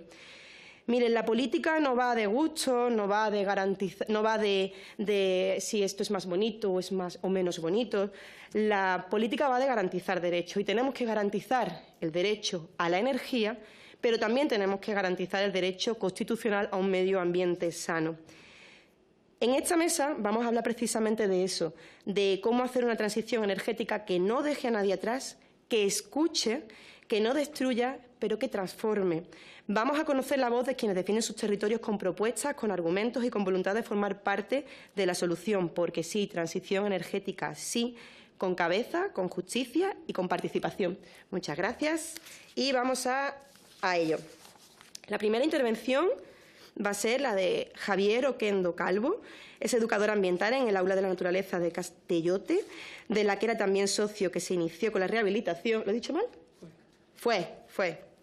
Del que era también socio, que se inició con la rehabilitación de una mina de carbón. Durante 30 años se ha atendido a grupos escolares y actividades ambientales en el territorio, presidente de la Asociación de Empresarios Turísticos del Maestrazgo durante 12 años y miembro de su junta durante 25, miembro del Patronato de Turismo de la Diputación Provincial de Teruel durante 8 años, miembro de la Comisión de Seguimiento de la Estrategia Aragonesa de Educación Ambiental durante 10 años, presidente 6 años de la Asociación de Educadores Ambientales de Aragón, presidente del Grupo de Desarrollo Rural del Maestrazgo, CEDEMATE y ADEMA, durante 10 años y miembro de su Junta durante 28 años. Desde 2020 es portavoz y secretario de la Plataforma a favor de los paisajes de Teruel. Jubilado en activo, y ya vemos que muy activo. Muchísimas gracias y te damos paso. Hola, buenas tardes. Los agradecimientos muy rápido porque vamos de tiempo allá para allá. Agradezco todo lo que han agradecido todos y así ya sigo. La Plataforma a favor de los paisajes de Teruel, también soy muy breve, somos un grupo de gente muy variada, muy variopinta. Surge también en el 2020, debió ser buen año. Volvamos a reivindicar las pandemias, a ver si surgen cosas. Y desde entonces la verdad es que nos hemos dedicado a múltiples faenas, fundamentalmente relacionadas con el mundo de la implantación de las renovables. Es decir, es a favor de los paisajes, pero centrada muy específicamente en las renovables. Y, de hecho, cuando en Teruel se quiso crear una plataforma de la minería, porque es otro tema que nos llevaría para rato, se creó otra plataforma porque no dábamos para tanto. Bueno, el tema, como se ha nombrado, como casi me quita el tema la moderadora, digo, me lo va a quitar porque ha insistido, pues es amplio y ambiguo como todos. Me voy a centrar en 4 puntos muy rápidos por la brevedad de tiempo. Primero, las renovables se proponen en el mundo rural como solución a los problemas económicos y de despoblación. Y eso es mentira, ¿vale? Es decir, la primera mentira ya está sobre la mesa. Sí que hay unos ingresos. Evidentemente, toda actividad industrial genera ingresos allí donde se desarrolla. Pero, y por ser muy breve, prácticamente dejan de ingresos un 3% de lo que supone la actividad. Esto está acreditado en una tesis doctoral de Saladier, que la hizo hace ya unos años. Entonces, quien se lleva el gran beneficio no son los territorios, son otros que en este momento son los fondos internacionales, es decir, ni siquiera son empresas de territorio o empresas nacionales. Esto ya nos llevaría mucho debate. También apuntar que cuando se dice que la financiación de administraciones, de ayuntamientos, los pequeños servicios, se financien a base de la implantación de las renovables, es otro engaño, y un engaño muy peligroso, porque cuando se deja que los servicios públicos básicos queden en manos de empresas privadas, estamos privatizando encubiertamente. Si yo, el transporte, la ambulancia, el camión de bomberos, y os digo cosas que he oído citar en las administraciones, lo hago depender del dinero que me dejen las renovables, estoy privatizando esos servicios. Y el día que esa empresa quiera, me dejará sin servicios. Esto es una realidad.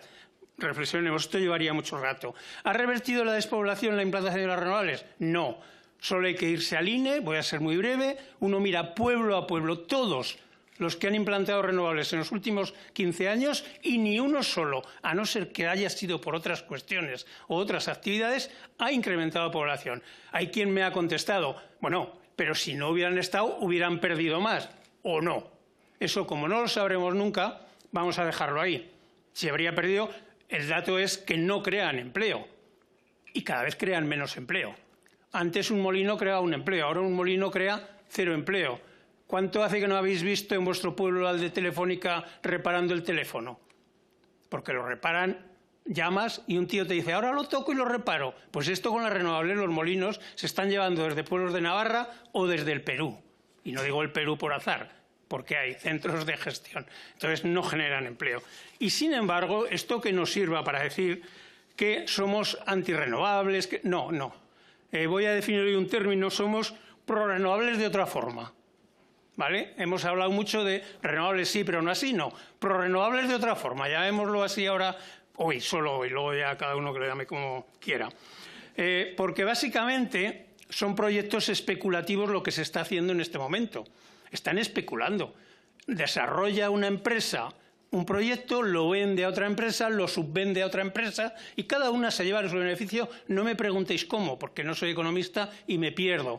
Pero cada una de ellas supongo que ganará algo y al final el fondo, que es el que la acaba comprando, me remito al clúster maestrazgo, lo desarrolla Forestalia, que si no lo conocéis os la presento otro día, no es recomendable, y se lo vende a CIP. CIP es Copenhagen Infrastructure Partner, el segundo mayor fondo inversor mundial en renovables. Y dices, ¿y estos qué entienden de un territorio? Nada, no entienden nada ni les importa nada. Van a por un beneficio puro y duro económico. Y el que nos diga otra cosa, pues vuelvo a repetir la palabra, nos miente, evidentemente.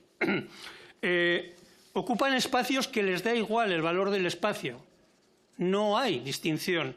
Les da igual que sea Red Natura 2000, que sea espacio protegido, que haya ROCIN, que haya especies protegidas, que se carguen. Es que no les preocupa, es que no es su preocupación. Su preocupación no es económica, social y ambiental, es solo económica. Las otras dos las han retirado, no tienen ningún interés. Entonces, a partir de ahí, no nos dejemos poner en estas manos.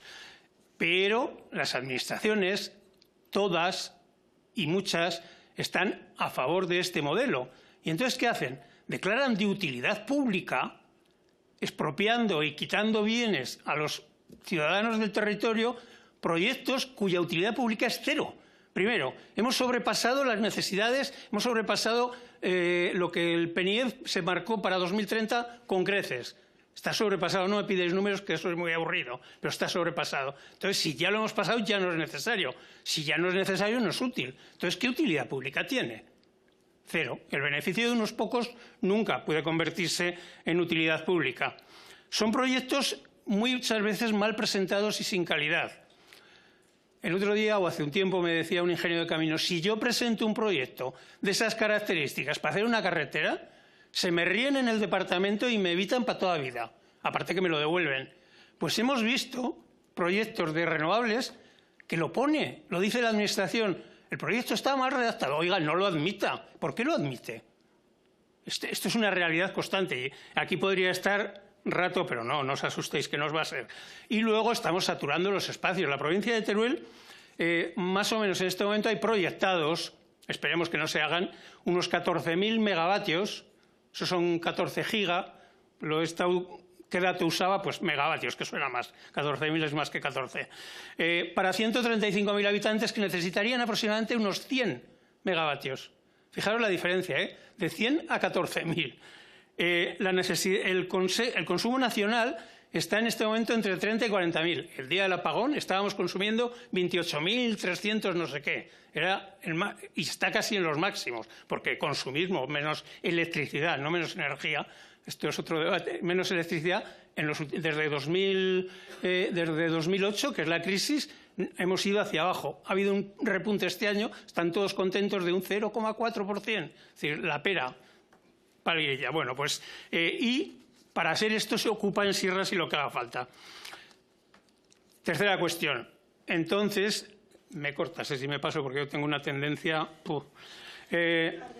la despoblación, además, es una de las causas de explotación de los territorios. Y se explota los territorios basándose precisamente en el factor de despoblación.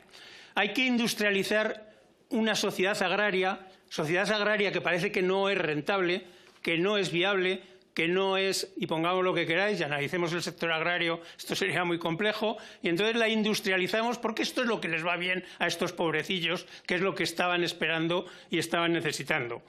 Hay un planteamiento de que crezcamos infinitamente y lleguemos al 80% ese del territorio, que lo ocupan el 20%, lleguemos sin ningún problema porque necesitamos todo lo que hay. Y como encima no hay gente, podemos poner lo que nos dé la gana, que es una de las causas. ¿Por qué no hay ni un molino, lo voy a decir en la Sierra o en Madrid, provincia, no en la Sierra de Madrid? Yo, en Guadarrama, no digáis que yo he dicho, que yo no he dicho. Entonces, no hay ni un molino en toda la Comunidad de Madrid. ¿Por qué? Tienen terreno, tienen territorio, tienen proximidad, tienen consumo, más consumo que en Teruel. Bueno, no vamos a hablar. Entonces, ¿por qué el terreno es más caro? ¿Porque el terreno está muy poblado? ¿Porque está muy ocupado? Etcétera. Entonces, la despoblación es argumento de la ocupación. Ya no hay gente. Encima, socialmente es muy fácil controlar el conflicto, porque tú convences a 7 alcaldes, y no daré nombres ni apellidos, ni nombre de la asociación que los aglutina, se llama Viento Alto, les convences... lo he dicho, bueno, da igual. Tú los convences de que esto es lo mejor, y no hablo de mala voluntad, y una vez que los tienes convencidos, convencer a los ciudadanos es mucho más fácil, porque somos más creyentes de nuestras autoridades, cosa que los urbanitas ya son muy descreyentes de sus autoridades. En el mundo rural esto no se ha hablado, pero creemos mucho más en nuestras autoridades, bueno, algunos poco, yo ya. Bien, y cuando ya se dice que es la última oportunidad, ya ahí es donde los nervios se te van. Es la última oportunidad para el territorio, es el último tren, es la última... Mentira, otra vez más, ya van 3, que lo he dicho, hay muchas más. Entonces, no es la última oportunidad, es la primera causa para que sea la última oportunidad, que esta sí que ya nos machaca. Y yo creo que desde ahí es otra perspectiva. 2 cuestiones rápidas. Lo que ha faltado es ordenación del territorio. Cuando se quiso hacer una ley de costas, estaba toda la costa ocupada. Cuando se haga una ley del paisaje, una ley de ordenación del territorio, hay leyes de ordenación del territorio, pero son tan ambiguas que se pueden aplicar de muchas maneras. Cuando se hagan esas leyes, que están planteadas en Aragón por lo menos están planteadas, lo sé, pues será tarde, estará todo ocupado. No, es que vamos a hacer la ley energética de Aragón 2003, pero si está todo ya, el pescado vendido, ¿esta ley para qué sirve? Está en el proceso participativo diciéndole todo esto sirve para poco si no echamos para atrás o no paramos o no planteamos la palabra esa maldita que se llama moratoria. Esa es la palabra maldita en el sector de las renovables. La nombras y todo el mundo ya se empieza a poner nervioso. El Ministerio declaró lugares, bueno, ayer tenía que presentar el mapa de los lugares preferentes de implantación de las renovables. ¿Habéis oído algo? Yo no he oído nada. Y os puedo asegurar que en mis redes sale todo lo que... En cuanto pone renovable me sale algo. Entonces, la zona que yo vivo y he vivido, el Maestrazgo no vivo ahora, he vivido, es una zona de exclusión en su mayoría, pues hay 91 molinos proyectados en zona de exclusión. Exclusión dictaminada por el Ministerio de Transición. Se han cambiado normas urbanísticas, se ha cambiado legislación, se ha adaptado, etcétera. Y como propuestas, ¿no sería mejor una generación con las renovables, acabo ya, de forma distribuida, que cada pueblo fuera una comunidad energética productora, no solo consumidora, productora, distribuidora, comercializadora y, por tanto, receptora de los beneficios que generan esas renovables, que son el otro 97%, si os acordáis de lo primero que decía, pues a lo mejor es un camino. Serían pueblos autosuficientes energéticamente, que atraerían a lo mejor, pequeñas industrias. ¿Por qué no? Evidentemente ahora lo que hacemos es al revés. Cogemos de aquí y le llevamos a las industrias para que se pongan en Castellón, en Zaragoza, en Madrid, en Valencia, en Barcelona, etcétera. Hay grandes líneas y grandes... En definitiva, o hablamos de renovables, por supuesto, que es el camino, que no hay otros caminos, que no hay que volver al carbón, que no hay que ir a las nucleares, con el apagón se arma habla de Dios con todo este debate, que no hay que... Pero vamos a hacerlo de forma distribuida, vamos a hacerlo en manos de la ciudadanía y vamos a hacerlo en favor de todos y no de unos pocos, que son esos grandes focos. Gracias. Me he pasado.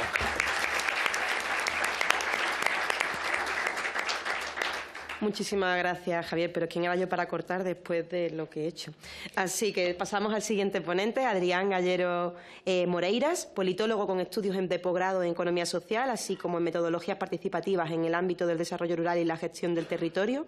Comienza su trayectoria profesional en el ámbito de la dinamización de la economía social y solidaria y posteriormente en el desarrollo rural y la sostenibilidad a través de la coordinación, entre otros, de proyectos de acompañamiento a cooperativas agroalimentarias o de estrategias alimentarias participativas. En el ámbito activista, además de participar activamente en la plataforma Ulloa Viva, impulsa desde hace 10 años la visibilización de la diversidad sexual, afectiva y de género en el rural a través del colectivo Agroqueer. Muchas gracias. Pues, bueno, muchas gracias. Me acabo de asustar porque pone aquí en la pantalla Atril y he leído Altri. He pensado que estaban... No los hemos invitado. No. Nada, muchas gracias por la invitación a estas jornadas. Muchas gracias también en nombre de la plataforma a las personas que se acercaron, os acercasteis el pasado día 8 a la concentración que convocamos a las puertas del Congreso. Y yo quería empezar lanzando una pregunta a las personas que estáis aquí, que es si os acordáis del primer río en el que os bañasteis. Algunas de las personas de las comarcas actualmente amenazadas por Altri han dicho estos últimos meses cosas como que en este río aprendimos a nadar, que el río son recursos, ocio, identidad, comunidad, paisaje, ¿no? Y que qué somos, sino, sobre todo, el río, ¿no? O cosas como que alguien que nace en un río en la infancia lo seguirá escuchando durante toda su vida, ¿no? El río Ulla es el río amenazado también por la instalación del proyecto de megacelulosa de Altri, desde su nacimiento en la comarca de La Ulloa hasta su desembocadura en la ría de Arousa, ¿no? Desde la comarca de Aulloa es desde donde venimos, en el corazón de Galicia, una zona rural, viva, diversa, con una economía robusta, como decías, ¿no? En la que pasan muchísimas cosas, ¿no? Como en el conjunto de los territorios rurales en los que vivimos las personas que estamos aquí. Basta mencionar, por ejemplo, la denominación de origen protegida Arzúa-Ulloa, que es la segunda de mayor producción de queso en el Estado español, para hacerse una idea de la pujanza del sector agroalimentario local, o a la inmensidad de iniciativas pequeñas y medianas industriales que hay en el territorio, o al Camino de Santiago, declarado Patrimonio de la Humanidad y por el que atraviesan cada año cientos de miles de personas que pasan por Palas de Rey, que es el municipio en el que se proyecta la instalación de Altri. Todo esto da lugar, por ejemplo, a tasas de desempleo de entre el 7 y el 8,6%, por debajo de la media de desempleo gallega, que está situada en el 10,5%. Y todo esto está amenazado por la posible instalación de la que sería la fábrica de celulosa soluble más grande de Europa, ¿no? Promovida por la multinacional Altri y su socio Greenalia, con una producción de hasta 400.000 toneladas de celulosa soluble y 200.000 toneladas de liocel. Desde el primer instante, ninguna de las premisas para poder generar un diálogo, un pacto con el territorio y una licencia social se han dado. Desde el inicio el proyecto se caracterizó por la falta de transparencia, de diálogo y de respeto. Nos enteramos por la prensa un mes de abril del 2022 y fue cuando desde la empresa promotora ya vieron la clara oposición que había en el territorio.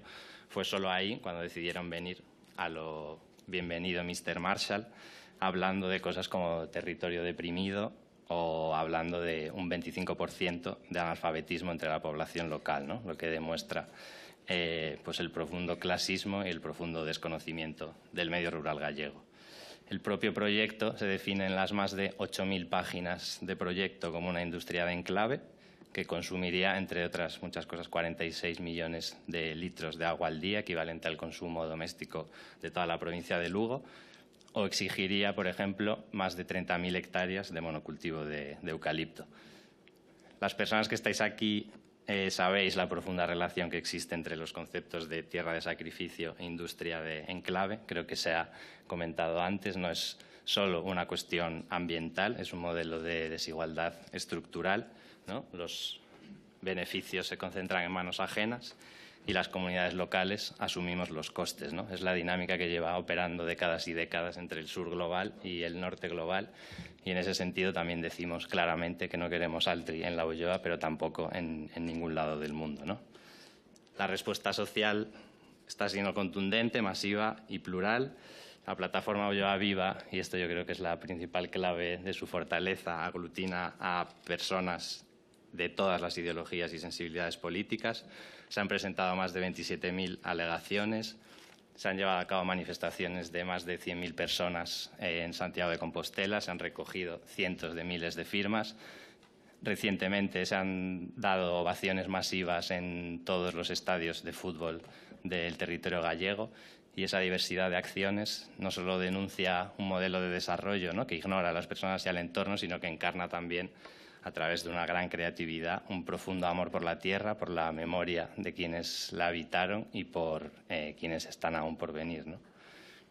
Decía una vecina: nunca me pensé que esto de la plataforma iba a poder ser tan valiente y que decidiera tanto y que tanta gente se uniera. Nunca lo pensé. Eso me emociona de verdad, que no nos toquen. Decía Celsa, ¿no?, que vive a pocos kilómetros de la zona cero donde se proyecta Altri.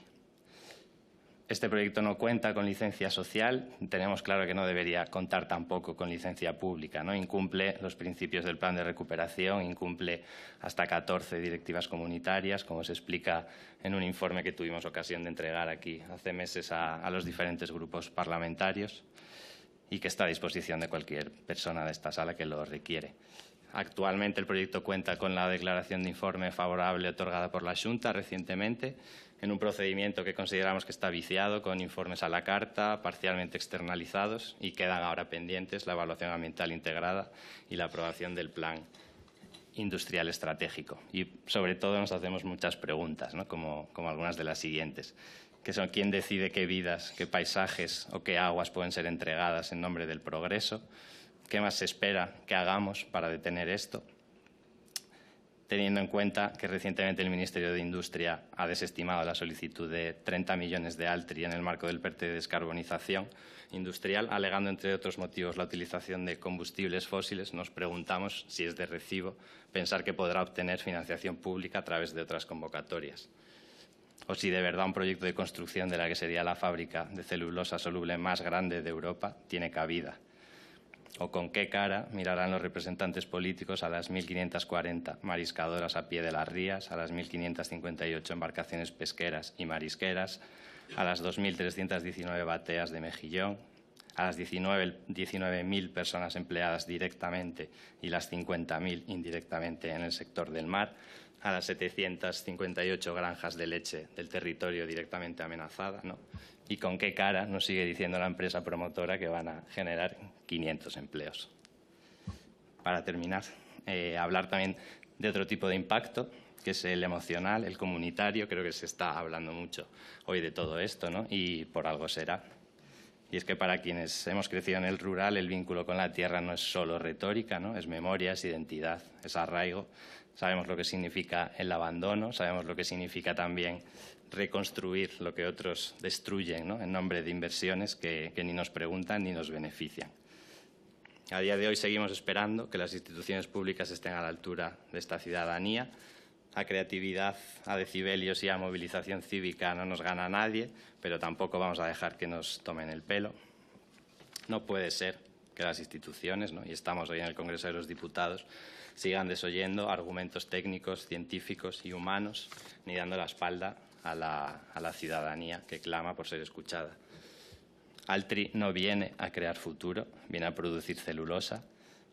No viene por la gente, viene por los recursos. No hay un proyecto territorial detrás, no hay un diálogo con las comunidades y no hay, en última instancia, respeto, ¿no? Y frente a esto, como se ha compartido también en las anteriores mesas, lo que queremos son territorios vivos, economías diversas, sostenibles a escala humana. Queremos políticas que apuesten por el mundo rural como un mundo vivo y no como una zona a explotar. Y este tampoco es un discurso contra la inversión ni contra el empleo, ¿no? Es un discurso a favor de una economía con sentido que no destruya lo que pretende salvar. Muchas gracias.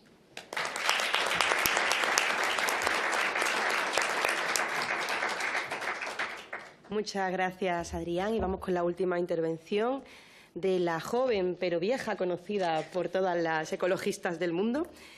Marina Gros-Breto es ecofeminista, biotecnóloga y activista medioambiental. Graduada en biotecnología por la Universidad de Zaragoza en 2017, amplió su formación con una estancia Erasmus en la Universidad de Milán. Desde 2022 coordina el área de clima y energía en Ecologistas en Acción a nivel estatal y lidera la red Gas no es solución, una coalición que agrupa más de 20 organizaciones comprometidas con una transición energética justa y la protección de los colectivos vulnerables. También participa en la Plataforma de Defensa de las Montañas de Aragón en la lucha para proteger Canal Roya. En noviembre de 2024 fue galardonada con el Premio Nacional de Juventud en la categoría de Medio Ambiente.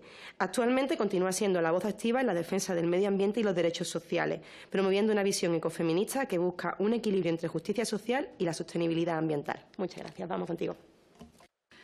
Pues muchísimas gracias. Yo quería empezar trayendo aquí la vida. Ayer una amiga tuvo un accidente muy grave conduciendo con un vehículo en un pequeño valle del Pirineo aragonés, en la comarca del Sobrarbe. Tuvo que ser trasladada en helicóptero al hospital de Zaragoza porque en ambulancia no hubiera llegado, ¿no?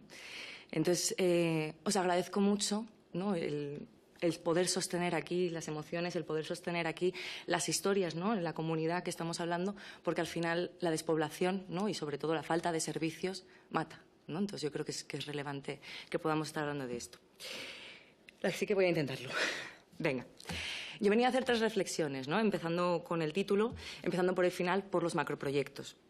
En el 2024 se publicó un artículo que era El ecologisme es un macroproyecte, de Manuel Rié, y que supuso muchísimo debate a nivel social en Cataluña, ¿no? O sea, fue un artículo que despertó realmente mucho debate en torno a la transición energética, a la transición ecológica, ¿no? Y a esa concepción que tenemos de macroproyecto como algo positivo o como algo negativo. Y me gustaría como traer aquí varias cuestiones, ¿no? Sobre todo debate, varias cuestiones también relacionadas con las preguntas, ¿no? Para cuestionarnos cuestiones al respecto. Para mí, a nivel personal, creo que lo que se considera, ¿no?, como transición energética es un macroproyecto en cuanto que es macro, ¿no?, en cuanto que va a afectar de forma transversal a toda nuestra vida. Pero también soy muy quisquillosa con las palabras, como iréis viendo, y me gustaría que dejáramos de hablar de transición energética, que dejáramos de hablar de transición ecológica y empecemos a hablar de transformación ecosocial. Porque en este país, y me permito la licencia de decir esto en esta sala, ¿no?, precisamente, sabemos lo que significa una transición. Sabemos lo que significa pasar y continuar un status quo a otro, ¿no?, sin mover, digamos, los cimientos del sistema. Entonces, ahora mismo no necesitamos una transición, necesitamos una transformación radical de nuestras formas de vivir. Y tiene que ser ecosocial, tiene que poner a las personas y al planeta en el centro. Y en esto, pues lo rural tiene muchísimo que aportar, ¿no? Puede ser una esperanza, puede ser un faro, no solamente puede ser un territorio de sacrificio, que también hablaremos de eso más adelante. Para poder abordar los dilemas que tenemos, ¿no?, con esta transformación ecosocial, pues nuestra perspectiva es que hay que hacerlo con planificación, que creo que es una palabra que todavía, igual ha estado flotando, pero todavía no se ha nombrado, ¿no?, y dimensionamiento. Dimensionar es muy importante. Tenemos que hablar de las necesidades que tenemos realmente como sociedad, no de las necesidades impuestas, no aquellas aspiraciones que nos han introducido de alguna manera, ¿no?, dentro de este sistema en el que vivimos. Las necesidades y las capacidades reales de los territorios, ¿no? Hay que hacer una balanza en eso. Pero aquí también me gustaría como responder un poco a Javier, ¿no?, con esa cuestión de la autosuficiencia. Yo no creo en la autosuficiencia, yo no creo en municipios aislados energéticamente o socialmente de ninguna de las maneras, ¿no? Tenemos que hablar de soberanía energética. Y en la soberanía energética está la solidaridad. Solidaridad, que no quiere decir servidumbre, que no quiere decir... bueno, yo me jodo para que tú estés mejor, ¿no? O sea, como desde ahí. Y en cuanto a esto, también se ha mencionado mucho, sobre todo en la primera mesa, se ha hablado mucho de participación, ¿no? O sea, para nosotras también es muy importante, somos parte de la ecología social, ¿no? Entonces, la participación es fundamental, la activación democrática de la sociedad es fundamental para poder lograr esa transformación. ¿Pero de qué hablamos de participación?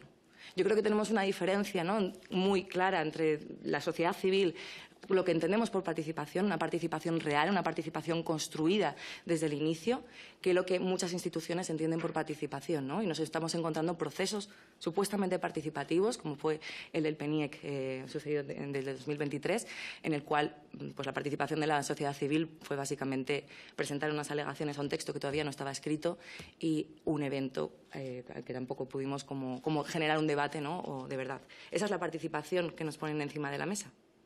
O esa es la participación que queremos coger y que aquí, ¿no?, realmente el territorio rural tiene mucho que enseñar, aunque hay retos y muchas dificultades, desde luego. Y desde ahí yo también quería como traer, ¿no?, que qué definimos como macroproyecto. ¿En función a qué? ¿En función a qué necesidades? ¿En función a qué realidad material de la que partimos, ¿no? Porque partimos de una realidad material, partimos de unas infraestructuras. Vamos a hablar de la red eléctrica, cómo está conformada. La red eléctrica tiene un sentido en cuanto a grandes polos de producción de energía fósil y de nuclear que ahora tenemos que, ¿no?, retirar para poner renovables.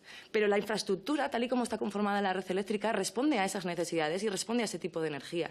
Entonces, lo que nos estamos encontrando es una implantación de renovables, que las renovables pues, son más extensivas, en ese caso, en territorio, pero que están todas en los mismos espacios, ¿no?, cercanos a la conexión de nudos de red eléctrica. Eso es lo que nos hemos encontrado. Por eso existe, una de muchas razones, ¿no?, por las que existe una problemática tan relevante con la saturación de proyectos en determinados territorios.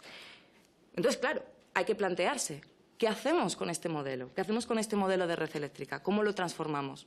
¿No? ¿Qué hacemos, por ejemplo, con el nudo de transición justa de Andorra?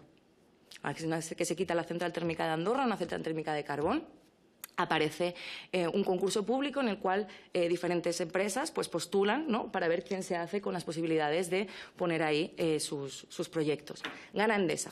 Vale, gana Endesa con un montón de parques renovables, con, además, añadida la pildorita de un museo de no sé qué, dentro de que recuerda mucho a todo el tema de la muela. Aparece también la píldora del hidrógeno verde.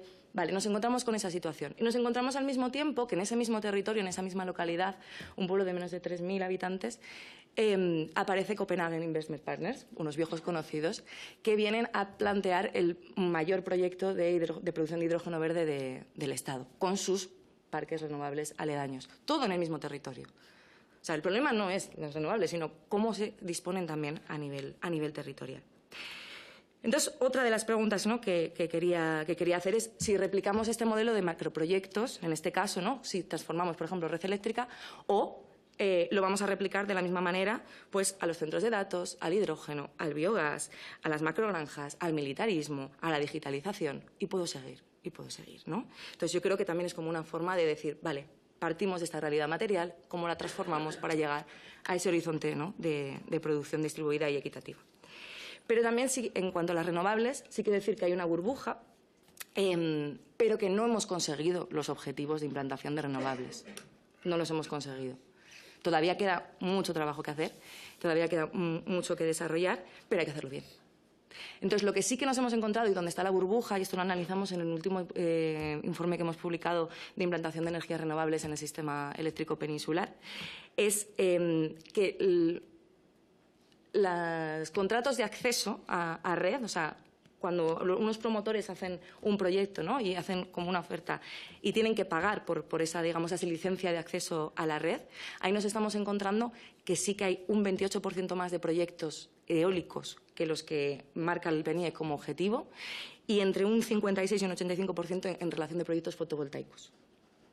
Es donde está la burbuja. Todo eso es lo que no se va a poder instalar y estamos viendo de más, ¿no?, y donde aparece la especulación. Entonces, cierro esta primera reflexión y la segunda palabra con la que quería jugar, ¿no?, era con el tema de los impactos.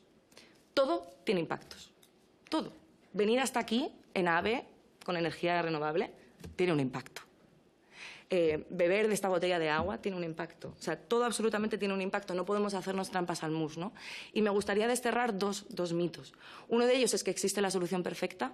No la hay. Vamos a tener que lidiar con contradicciones y vamos a tener que lidiar con impactos, ¿no? Pero para mí la solución es asumir, ¿no?, hasta qué punto o de qué forma, de forma colectiva, comunitaria, qué impactos queremos asumir para cubrir nuestras necesidades, para cubrir las necesidades de todas.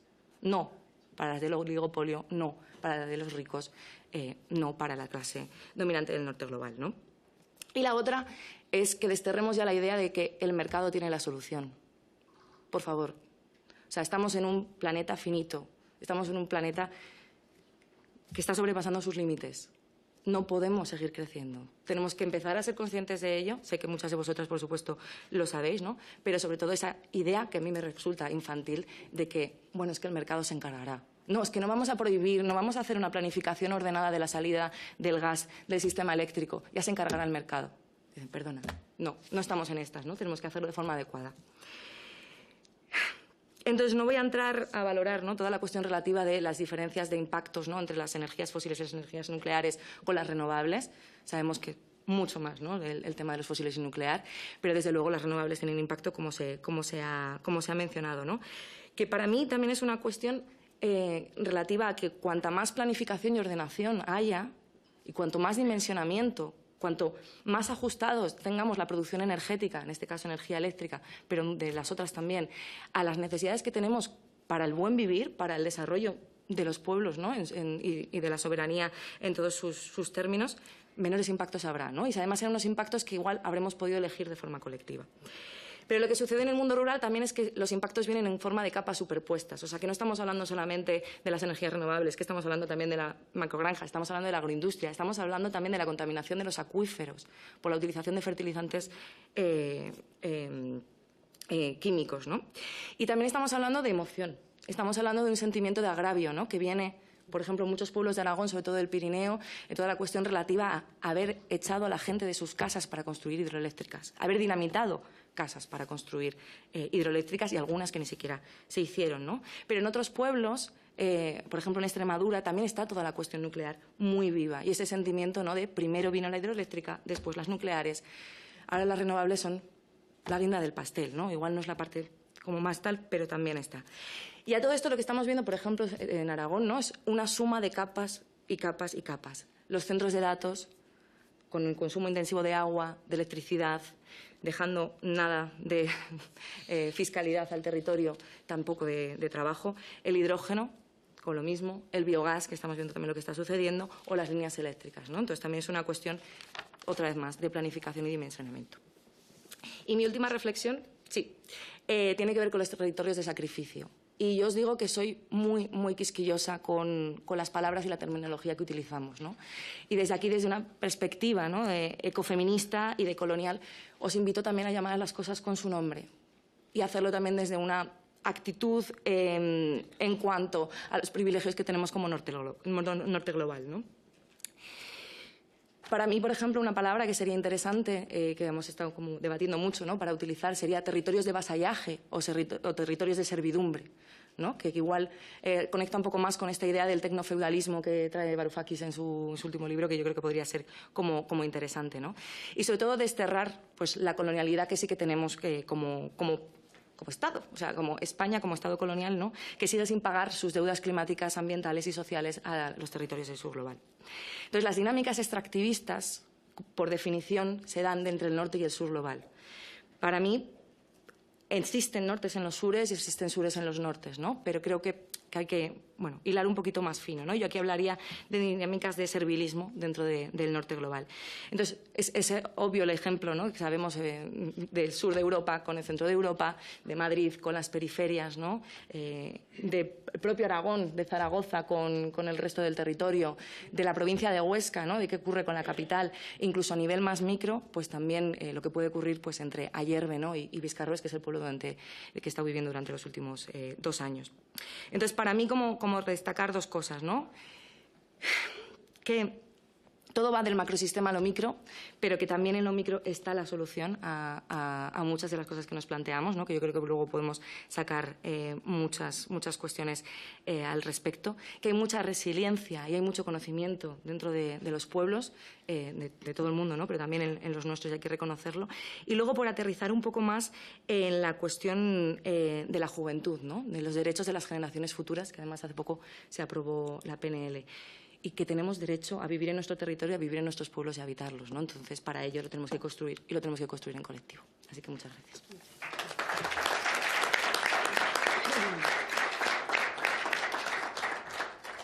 Muchas gracias, Marina.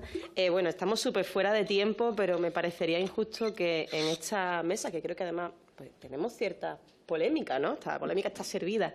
Pues me parecería injusto no dar un turno a la asistencia. Así que, si alguien quiere hacer algún apunte, ¿vale? Voy a coger 2 palabras. ¿Alguna mujer se anima por equilibrar? Vale, pues ya está. Estupendo, los compañeros. Muy bien.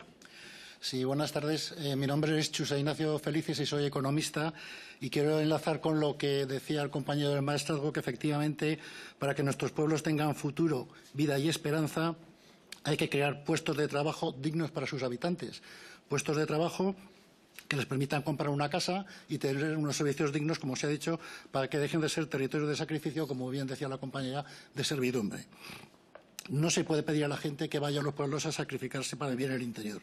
Ya hace 30 años que publiqué un trabajo con un profesor catedrático de Historia de la Universidad de Zaragoza, de Economía, sobre el futuro de Aragón, hablando de cómo la Unión Europea ya fijó entonces el eje 16 para el transporte de mercancías por carretera para homogeneizar el territorio en Europa y como lucha contra el cambio climático. Ese eje lo financiaba la Unión y lo financia la Unión Europea con el 50% del importe de la inversión. Solamente existían en aquel momento un eje, el Atlántico por el País Vasco y el Mediterráneo por Cataluña, que ahora se han ampliado. En esto que era entendible el siglo pasado, no lo es en el siglo XXI. Actualmente el transporte por carretera de mercancías apenas supera el 5%. y la Unión Europea establece que de aquí al 2030 tiene que ser el 30% y para el 2050 el 50%. Es imposible que con esos dos ejes, a pesar de las ampliaciones, el transporte por carretera asuma ese volumen de transporte de mercancías. Es necesario que haya una línea, que es el eje 16, que partía del norte de Europa, cruzaba por Aragón, iba a Madrid y homogeneizaba y permitía toda la integración del sur de Galicia, del norte de Andalucía, de Extremadura y Portugal. Regiones a las que cuando se creaban esos medios de transporte, las industrias se ponían y creaban puestos de trabajo dignos. Y citaré dos datos. En Italia, que tiene una frontera entre Francia e Italia mucho más pequeña por los Alpes que la española por los Pirineos, tienen 6 conexiones que atraviesan en los Alpes. Y los Alpes son bastante más altos y grandes que los Pirineos. El caso de Canadá es otro caso emblemático. A mediados del siglo XIX, los colonos de Estados Unidos ocuparon la población de Los Ángeles y de San Francisco y, como sabéis, pidieron la independencia y se integraron en Estados Unidos. Canadá se preocupó porque pasase lo mismo con la zona del Pacífico de Vancouver, de su territorio. E inmediatamente estableció un plan urgente para trasladar población y recursos de la costa este, de Montreal, a Vancouver. ¿Sabéis lo que hicieron? Construir una línea de ferrocarril. Esa línea de ferrocarril se construyó a gran velocidad precisamente para conseguir llevar población allí. Lo consiguieron, frenaron la entrada de Estados Unidos. Hoy en día Vancouver no es Estados Unidos por este proyecto. Y diré un dato importante.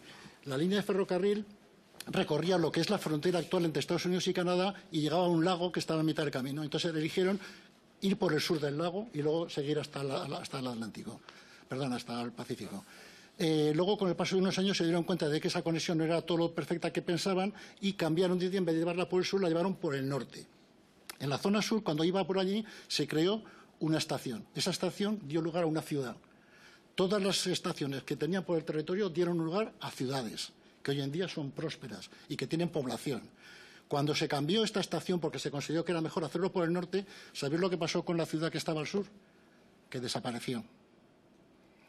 Esto lo digo porque a veces cuando he explicado esto me dicen que el transporte por ferrocarril necesita un tiempo. No es verdad, tiene un efecto inmediato. Lo tuvo en Canadá, lo tiene en Italia y lo puede tener si queremos integrar todo lo que es el interior de España.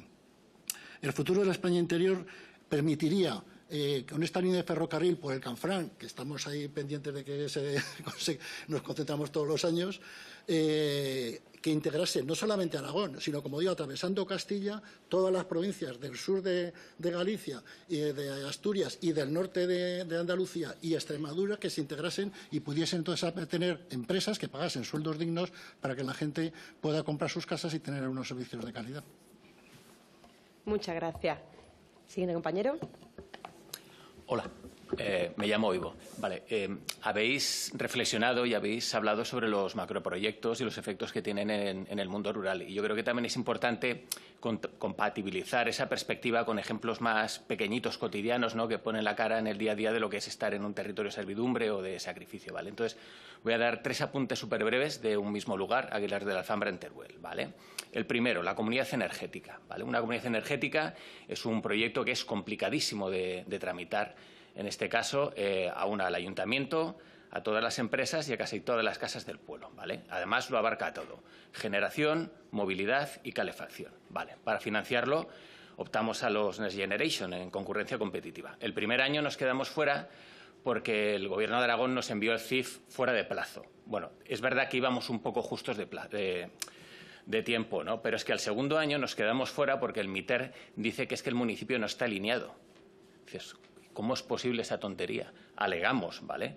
Es que ni responder a las alegaciones. Es decir, claro, es que te explicas por eso, porque en España solo hay en toda España 300 y pico comunidades energéticas funcionando operativas, 42 me parece, y no todas tienen concedido o autorizado el autoconsumo. ¿Vale? Segundo ejemplo, la que sería local, es una cooperativa. Llevamos años invirtiendo en energías renovables para reducir nuestra huella de carbono. Legítimamente, la electricidad que no consumimos la queremos cobrar. Eso implica un trámite largo, en este caso tan largo como 5 años. Vale, ¿qué pasa justo en el preciso instante en el que podemos empezar a facturar? Bueno, pues que Endesa o la distribuidora de Endesa descubre que es que la línea que conecta la cooperativa con su red de distribución está fuera de norma y la tenemos que cambiar. En 5 años nadie se dio cuenta de esto. Bueno. Y el tercer caso, también es una línea eléctrica, en este caso de Red Eléctrica de España, una línea de alta tensión, el proyecto Mezquita Platea. Vale. Pasa por encima de unas cuantas fuentes del pueblo, fuentes que tienen uso ganadero y social. Red Eléctrica se dirige al ayuntamiento para decirle que consienta esa traza por el término municipal y así le puede pagar lo que llaman inversión social. Es una especie de compensación económica. El ayuntamiento dice que firma, pero que si mueve la traza un poco más allá para que no fastidie las fuentes del pueblo. Y Red Eléctrica dice que eso es totalmente imposible porque el proyecto está judicializado, que o firma o no ve un euro. El ayuntamiento, por una cuestión de dignidad, no firma y no ve ningún euro. Vale. En cuestión de semanas aparece en información pública que se modifica un tramo de ese mismo proyecto. ¿Cómo es posible semejante alarde de arbitrariedad? Bueno, pues muy fácil. Una asociación del pueblo es quien tiene judicializada ese proyecto, la Plataforma Aguilar Natural. ¿Cuál es la conclusión? O sea, la Plataforma Aguilar Natural, no el ayuntamiento, que hemos visto que tiene su propia opinión al respecto. ¿Cuál es la conclusión? Que Red Eléctrica de España se comporta como un matón con los pueblos. Entonces, cuando te pasa esto con el día a día, pues bueno, eres consciente de que si no importas nada, importas más bien poco. Y que en realidad este tipo de cosas no obedecen a conspiraciones oscuras, sino que responden a intereses concretos y a relaciones de dominio concretas, ¿no? Entonces, es un poco agrio decirlo, pero yo tampoco tengo gran confianza en qué puede salir de aquí, porque primero desde un punto de vista conceptual, yo no creo que sean o que basten con políticas sectoriales. Puedo estar equivocado, pero yo diría que es más una cuestión de economía política, pero claro, eso es tabú. Y segundo, pues lamentablemente por la experiencia, porque la línea de puntos que une este Gobierno con los anteriores, con toda la inercia histórica que queramos que haya detrás, es que nos encontramos exactamente en este punto y no en ningún otro, ¿vale? Entonces, lo grave, más allá de que se puedan cargar el monte con pasteras, con minas de arcilla, con macrogranjas, con aerogeneradores, con placas fotovoltaicas, que revienten la convivencia en los pueblos con estos macroproyectos, ¿vale?, que conviertan el día a día en una especie de arbitraje en el Santiago Bernabéu, es que hay mucha gente que directamente, cuando oye hablar del Gobierno o de las administraciones públicas, las concibe como el enemigo, sin ambajes, sin medias tintas. Y eso sí que es gravísimo, ¿vale? Porque mucha parte de esa gente son pasto de las teorías más estúpidas, ideadas por los demagogos más incultos e ignorantes de la historia de la humanidad, aunque esto no es patrimonio de los pueblos, yo creo que pasa en las ciudades incluso más, ¿vale? Pero la cuestión es que cuando llegamos a este punto, ¿qué cabe esperar? ¿Qué podemos esperar? Porque la gente en los pueblos se mueve. O sea, he estado hablando de un pueblo que tiene 80 y tantas personas empadronadas y tiene una plataforma que se preocupa por el medio ambiente, una cooperativa, una comunidad energética, y el retorno, ¿qué es? Que te regatean las horas a la semana que sube el médico, que te regatean las horas a la semana que sube el enfermero, y así con todo. Bueno, nada más. Pues otra vez usando eso, iba a decir. Precisamente iba en esa línea. Lo que también ha estado claro hoy en esta jornada es que en la asistencia también hay muchísima sabiduría y quizá incluso más que los que estamos hoy al otro lado de la mesa. Lo siento, no puedo dar réplica pues por una cuestión de que no nos desalojen de la sala, quedaría feo. Así que doy las gracias a todos los compañeros y compañeras que nos han acompañado en esta mesa y ya pues damos paso a la clausura.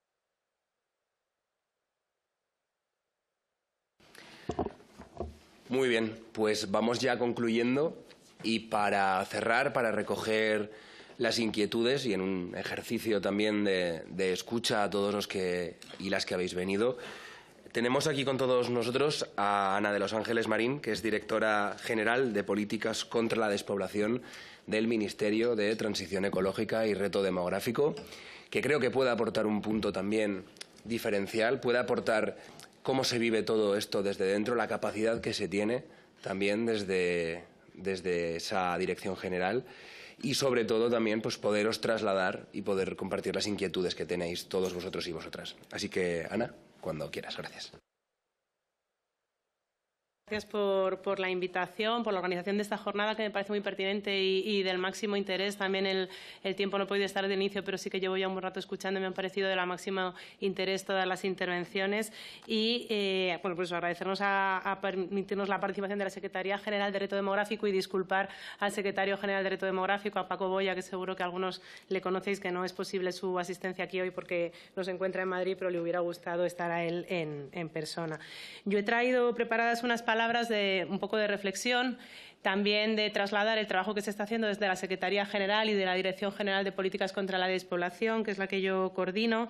Y bueno, sí que me gustaría también terminar con un mensaje un poco en positivo y un poco de también detectar las oportunidades que estamos viendo, la efervescencia que estamos viendo, la participación que se ha dicho que estamos detectando en entornos rurales y ese buen momento del asociacionismo y de la innovación también en entornos rurales.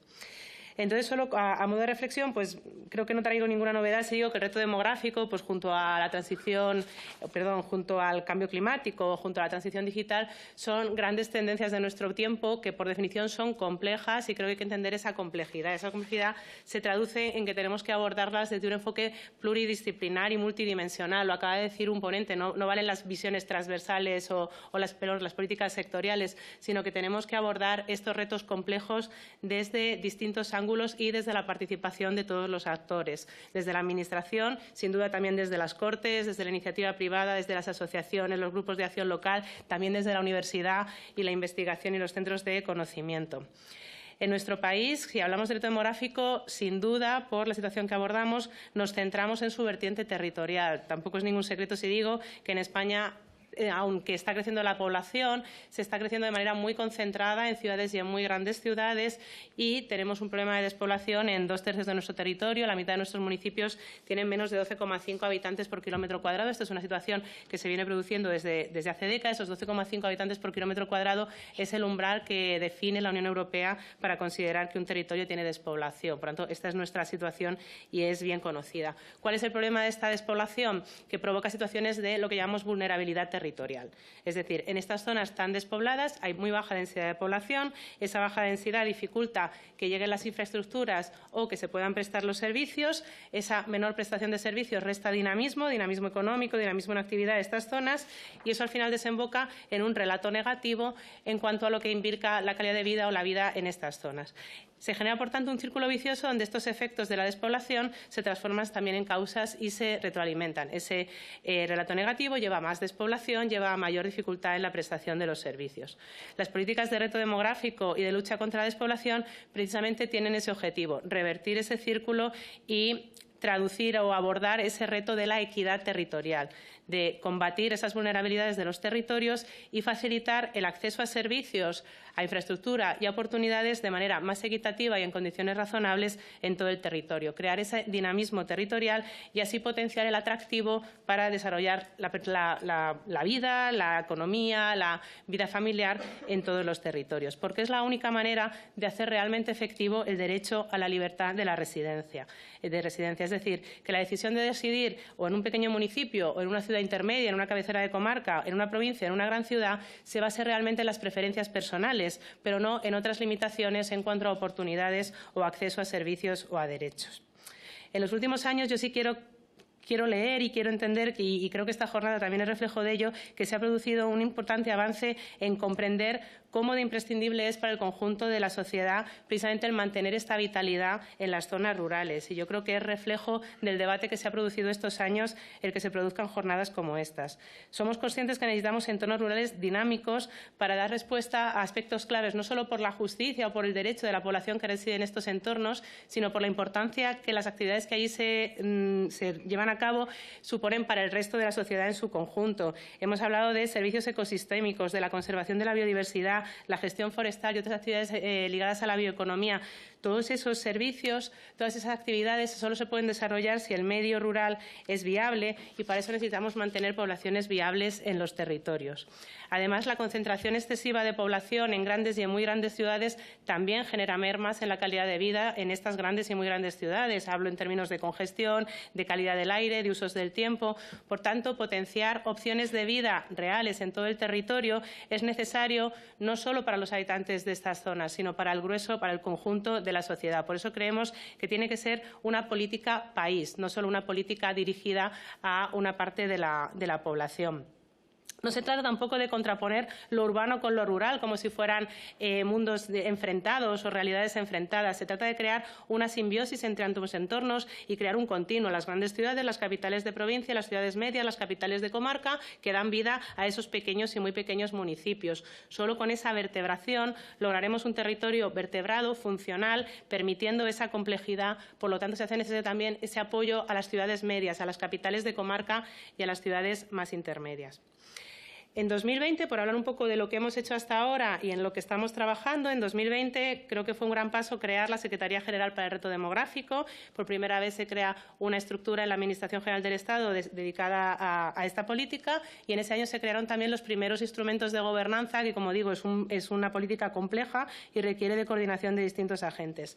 Se creó la Conferencia Sectorial para el Reto Demográfico, que es una conferencia entre el Estado y las 19 comunidades autónomas y las ciudades de Ceuta y Melilla como foro de colaboración. Se estableció la Comisión Delegada del Gobierno para el Reto Demográfico, que es un foro entre todos los ministerios. Por primera vez todos los ministerios, a su máximo nivel de representación, a nivel ministro, se sentaron a una mesa para hablar de reto demográfico desde las distintas políticas sectoriales y se creó también el Foro de Cohesión Territorial, que es un foro de colaboración con representantes de asociaciones y de la universidad. En este periodo, desde 2020 hasta ahora, se han puesto en marcha distintas iniciativas. En esa conferencia sectorial con comunidades autónomas se han hecho transferencias del Estado por importe de 176 millones para que las comunidades autónomas desarrollen proyectos de reto demográfico en sus ámbitos competenciales. Desde el Estado se ha puesto en marcha el plan de 130 medidas contra el reto demográfico, que incluye medidas de los distintos ministerios, de vivienda, de transportes, de cultura, de economía de los cuidados, de economía social. Cada uno desde su política sectorial ha aportado medidas que contribuyen al mayor dinamismo o a la mayor prestación de servicios en zonas sociales. Se han implementado también programas desde la propia Secretaría General. Por comentar algunos, pues hemos lanzado programas de subvenciones, se han subvencionado más de 700 proyectos de innovación territorial en toda nuestra geografía. De hecho, algunas de las asociaciones o de las intervinientes que hemos escuchado han participado en algunos de estos proyectos. Se ha puesto en marcha una red de centros de innovación territorial por todo el territorio. Ya participamos en esta red de centros con 20 diputaciones provinciales. Son centros llamados a ser dinamizadores de inteligencia territorial en los distintos territorios más afectados por la despoblación. Se han financiado también iniciativas de impulso a capacitación digital en zonas rurales o a bioeconomía con fondos PRTR y se ha lanzado el programa Campus Rural, que ha llevado a más de 1.500 jóvenes universitarios de grado de máster a realizar prácticas en pequeños municipios de menos de 5.000 habitantes, que es un programa muy bien valorado tanto por los estudiantes que realizan estas prácticas en entornos como por las entidades que los reciben, acercando así el mundo universitario, muchas veces tan urbano, a la realidad rural. Gracias, por lo menos, al menos en parte, a estas iniciativas desde el Estado, también a las que se han puesto en marcha desde comunidades autónomas, que muchas de ellas han puesto en marcha leyes y estrategias en este periodo. Creemos que se han producido avances claros, un avance que siempre resaltamos es el avance en conectividad digital. Se ha reducido en los últimos años de manera importante la brecha entre el acceso medio de fibra óptica a nivel nacional y el de zonas rurales. Todavía no se ha logrado el 100% de conectividad, pero se ha logrado un avance significativo y aún se siguen ejecutando proyectos. También hemos logrado que con los fondos Next Generation, con los fondos del PRTR, que son fondos europeos de una complejidad relevante y quienes estéis familiarizados con, como se ha dicho, con la captación de fondos, la complejidad burocrática es relevante, se han diseñado medidas especialmente dirigidas a pequeños municipios, como el DUS 5000 o el PRE 5000 para proyectos de rehabilitación energética o de eficiencia energética, con dificultades, porque es verdad que la burocracia, una subvención es relevante, pero hemos conseguido diseñar convocatorias especialmente dirigidas a estos pequeños municipios con mucha mayor sensibilidad de la que se tenía. Y creo que ahora mismo hay mucha sensibilidad en todos los ministerios, que me consta que muchas de las líneas de ayudas que ponen en marcha y de las estrategias en ámbitos como la pobreza en el transporte, el acceso a derechos culturales, la economía circular, el Plan Estatal de Vivienda y Rehabilitación o la Estrategia de Desinstitucionalización y Cuidados están teniendo líneas transversales de aplicación en el mundo rural o de aportación desde estas políticas sectoriales contra el reto demográfico. También creo que es el momento de hablar de las oportunidades sin esconder los retos. Tenemos que hablar también de las oportunidades que en este año 2025 detectamos en el mundo rural y a lo mejor no estaban ahí hace unos años. La primera es esa mejor conectividad digital que nos da acceso a servicios digitales. Tenemos un problema de prestación de servicios y una oportunidad con la digitalización de esos servicios o con la facilidad que esto nos da para la innovación en la prestación de estos servicios. También la digitalización nos abre opciones de emprendimiento, de autoempleo, de trabajo a distancia o de deslocalización de actividades que antes solo se podían hacer en entornos urbanos y ahora se pueden llevar a cabo desde entornos rurales, creando, por tanto, puestos de trabajo interesantes en estos entornos. También la transición ecológica, sectores como la bioeconomía o las comunidades energéticas, como se han dicho, introducen nuevas oportunidades que hace unos años no existían. De la mano de la digitalización, la tecnología o la innovación y la creatividad en sentido amplio, también estamos viendo proyectos de innovación social del máximo interés y todo ello para la prestación de esos servicios, de esas oportunidades de forma innovadora adaptadas a entornos de baja densidad de población. Y también, por destacar, es relevante el buen momento que vive el asociacionismo, las asociaciones, los pequeños municipios tienen mucha vitalidad y eso se refleja también en las potencialidades de la economía social, muchas veces más cercana al territorio. Todo esto, por tanto, también refleja un combo de oportunidades de que en estos lugares que nos decían que nunca pasaba nada, sí están pasando cosas, sí estamos viendo iniciativas muy transformadoras y con mucha potencia. Pero es cierto que debemos de seguir trabajando y debemos apoyarlas desde las administraciones y el resto de ámbitos. Algunos de los grandes retos que afrontamos los hemos tratado en esta jornada. Yo os puedo comentar que a principio de año publicamos una primera consulta pública por un proceso que estamos realizando que luego comentaré. Recibimos más de 200 aportaciones y los principales retos que se identifican a día de hoy son el primero, el acceso a la vivienda. Se le ha dedicado una mesa y se ha hablado mucho de ello. Especialmente es un problema cuando la gente tiene interés en residir en un municipio y no encuentra una primera vivienda de llegada, no existe mercado de alquiler. El segundo problema que se destaca es el acceso a servicios, a esos servicios de proximidad. Muchas veces se pone el foco en los servicios públicos esenciales, se piensa en sanidad y educación, pero hay más deficiencias en la prestación de servicios, también servicios que se prestan del ámbito privado, como el comercio, como tener una tienda de cercanía o un servicio financiero de cercanía. Por tanto, no es solo la prestación de servicios públicos, sino la prestación de servicios en su conjunto o servicios de ocio o de cultura, por ejemplo. El tercer reto que nos señala este proceso participativo es el acceso a cobertura digital. He dicho que se han producido avances, pero sin duda no se ha llegado todavía a la totalidad del territorio, así que ahí donde aún falla cobertura digital, ese es un reto relevante. El cuarto reto es la mejora de la capacidad técnica de las entidades locales. También se ha dicho, tenemos muy pequeños municipios con una capacidad técnica muy débil o muy pequeña y tenemos que ser capaces desde las administraciones, también desde la legislación, en apoyar a esos pequeños municipios, a facilitarles su labor y a liberarles de trámites y gestión. Y, en general, el quinto reto que identificamos es aplicar el concepto, lo que llamamos el rural proofing, que es como ponernos esas rentas rurales cada vez que abarcamos una ley, una medida, una iniciativa pública, saber leer los efectos desde cualquiera de las políticas sectoriales, los efectos que va a tener en el mundo rural, para asegurarnos que no estamos provocando efectos negativos o aumentando las brechas que ya existen entre el mundo urbano y el mundo rural. Por tanto, este análisis de cómo afecta cada iniciativa en el mundo rural es de la máxima relevancia. Creemos que en este nuevo momento de nuevos retos y de nuevas oportunidades será el momento de dotarnos de un nuevo marco estratégico a nivel país. Y ese es el trabajo que estamos haciendo en la Secretaría General en este año 2025. La actual Estrategia Nacional de Reto Demográfico se elaboró en el año 2019. Han pasado muchas cosas desde 2019 y estamos en ese proceso, como digo, de elaboración de un nuevo marco estratégico. Hemos hecho esa primera consulta pública y este nuevo marco estamos trabajando en 3 instrumentos. El primero será una estrategia nacional de equidad territorial, le hemos llamado, y frente al reto demográfico, una estrategia país que involucre, que apele a todas las administraciones, Estado, comunidades autónomas, entidades locales, a todos los actores, a las asociaciones y al sector privado, a poner sobre la mesa qué pueden aportar, cuáles son los retos, las oportunidades y qué pueden aportar para afrontar estos retos. La segunda herramienta será ya un plan estatal, un plan que abordemos desde el Estado, desde los distintos ministerios, al que le hemos llamado el Plan del País de los 30 minutos, reflexionando desde la política de vivienda, de movilidad, de cultura, de todos los ministerios que podemos poner encima de la mesa desde cada una de las políticas sectoriales para facilitar esa viabilidad del territorio.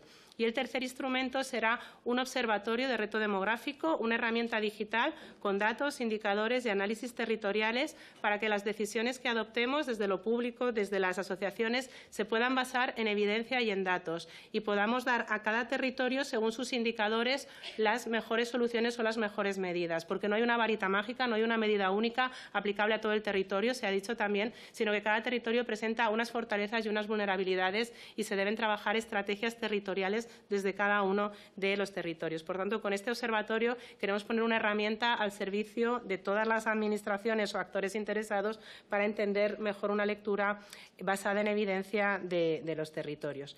Y ya termino, eso es lo que hemos hecho hasta ahora, en lo que estamos trabajando. Invito también a participar en todos los procesos participativos que abriremos a lo largo del año, esperamos que sean en torno al otoño. Y simplemente terminar pues, con un mensaje también positivo. Venimos de décadas, en los 70, en los 80, en los 90, con un relato muy negativo de lo que era la vida en el mundo rural. En los últimos años, y yo creo que tal vez a consecuencia de la pandemia, se ha producido cierta reflexión. Damos mayor importancia a conceptos de calidad de vida ligada a la salud, a los usos del tiempo, a la calidad del aire, al contacto más cercano con la naturaleza, a valorar los productos de cercanía, de calidad.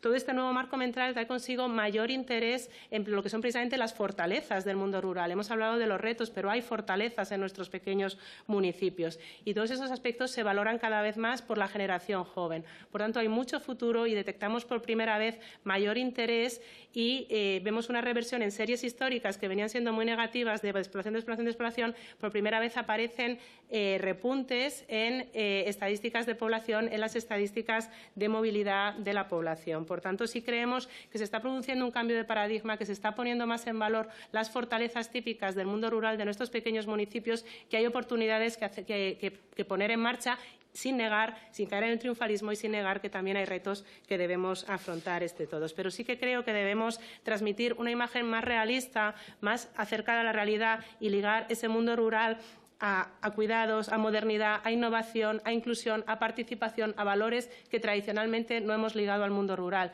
Y yo creo que es justo que sí lo hagamos y que transmitamos una visión más realista y más en positivo de las oportunidades y el futuro que tenemos en nuestros pueblos. Y esa es mi última reflexión. Muchas gracias. No sé. Sí. Muchas gracias. Bueno, pues muchas gracias. La verdad que muy interesante. La verdad que ver también el trabajo que se ha venido haciendo dentro de las capacidades que también se tienen y intentando también trabajar siempre hacia esa transversalidad a futuro. Me voy a poner el crono, me quedan 3 minutos y cerramos ya y nos despedimos. Solo para dar las gracias. Quería daros las gracias a todos aquellos que estáis en los movimientos sociales. Gracias, gracias y gracias a las plataformas. Gracias a Paisajes de Teruel por el ejemplo, la plataforma en defensa de los paisajes de Teruel, lo digo correctamente, por el ejemplo que en defensa, o sea, a favor de los... Joder, macho, perdón, Javier, macho, yo qué sé.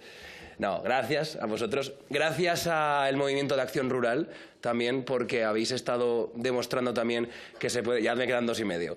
Que se puede hacer un trabajo en lo más municipal, en lo más pequeño, en sitios como Montalbán, o a Guardianes del Moncayo, que habéis estado también trabajando últimamente y habéis empezado a generar un ejemplo de lo que es allí.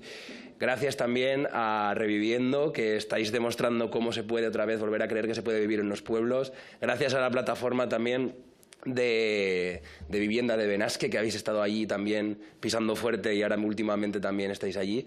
Por supuesto, 1.000.000 de gracias a la plataforma Altrinón, que sois también un ejemplo de cómo se puede coordinar una lucha, involucrar a toda la gente y reconectarla otra vez con el territorio. Ha sido muy emocionante lo que has contado de las manifestaciones que habéis montado y de las declaraciones de esa señora que te contaba lo que era poder vivir en el pueblo.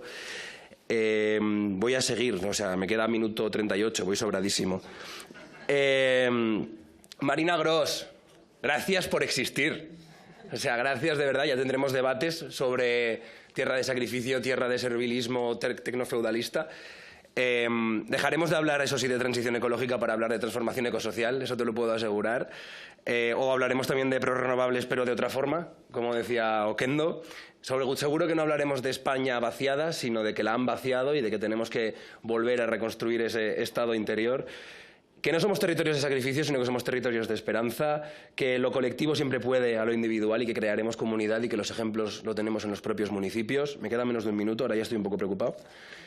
Y luego simplemente, pues gracias también, que me he estado olvidando, a Javier Martín, que yo creo que Tierras Sorianas del CID también estáis allí, como os hemos enseñado, al pie del cañón, con las 3 provincias que están también, como enseñabas, por debajo de los grados de despoblación en ese desierto demográfico, pero que estaremos allí trabajando con las ayudas al funcionamiento.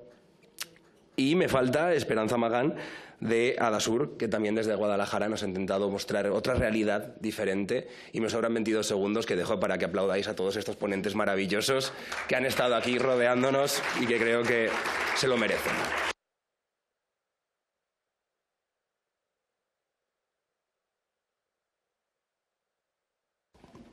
Adiós. Ay, y gracias a ti también. Perdón, joder, macho. Gracias, Ana.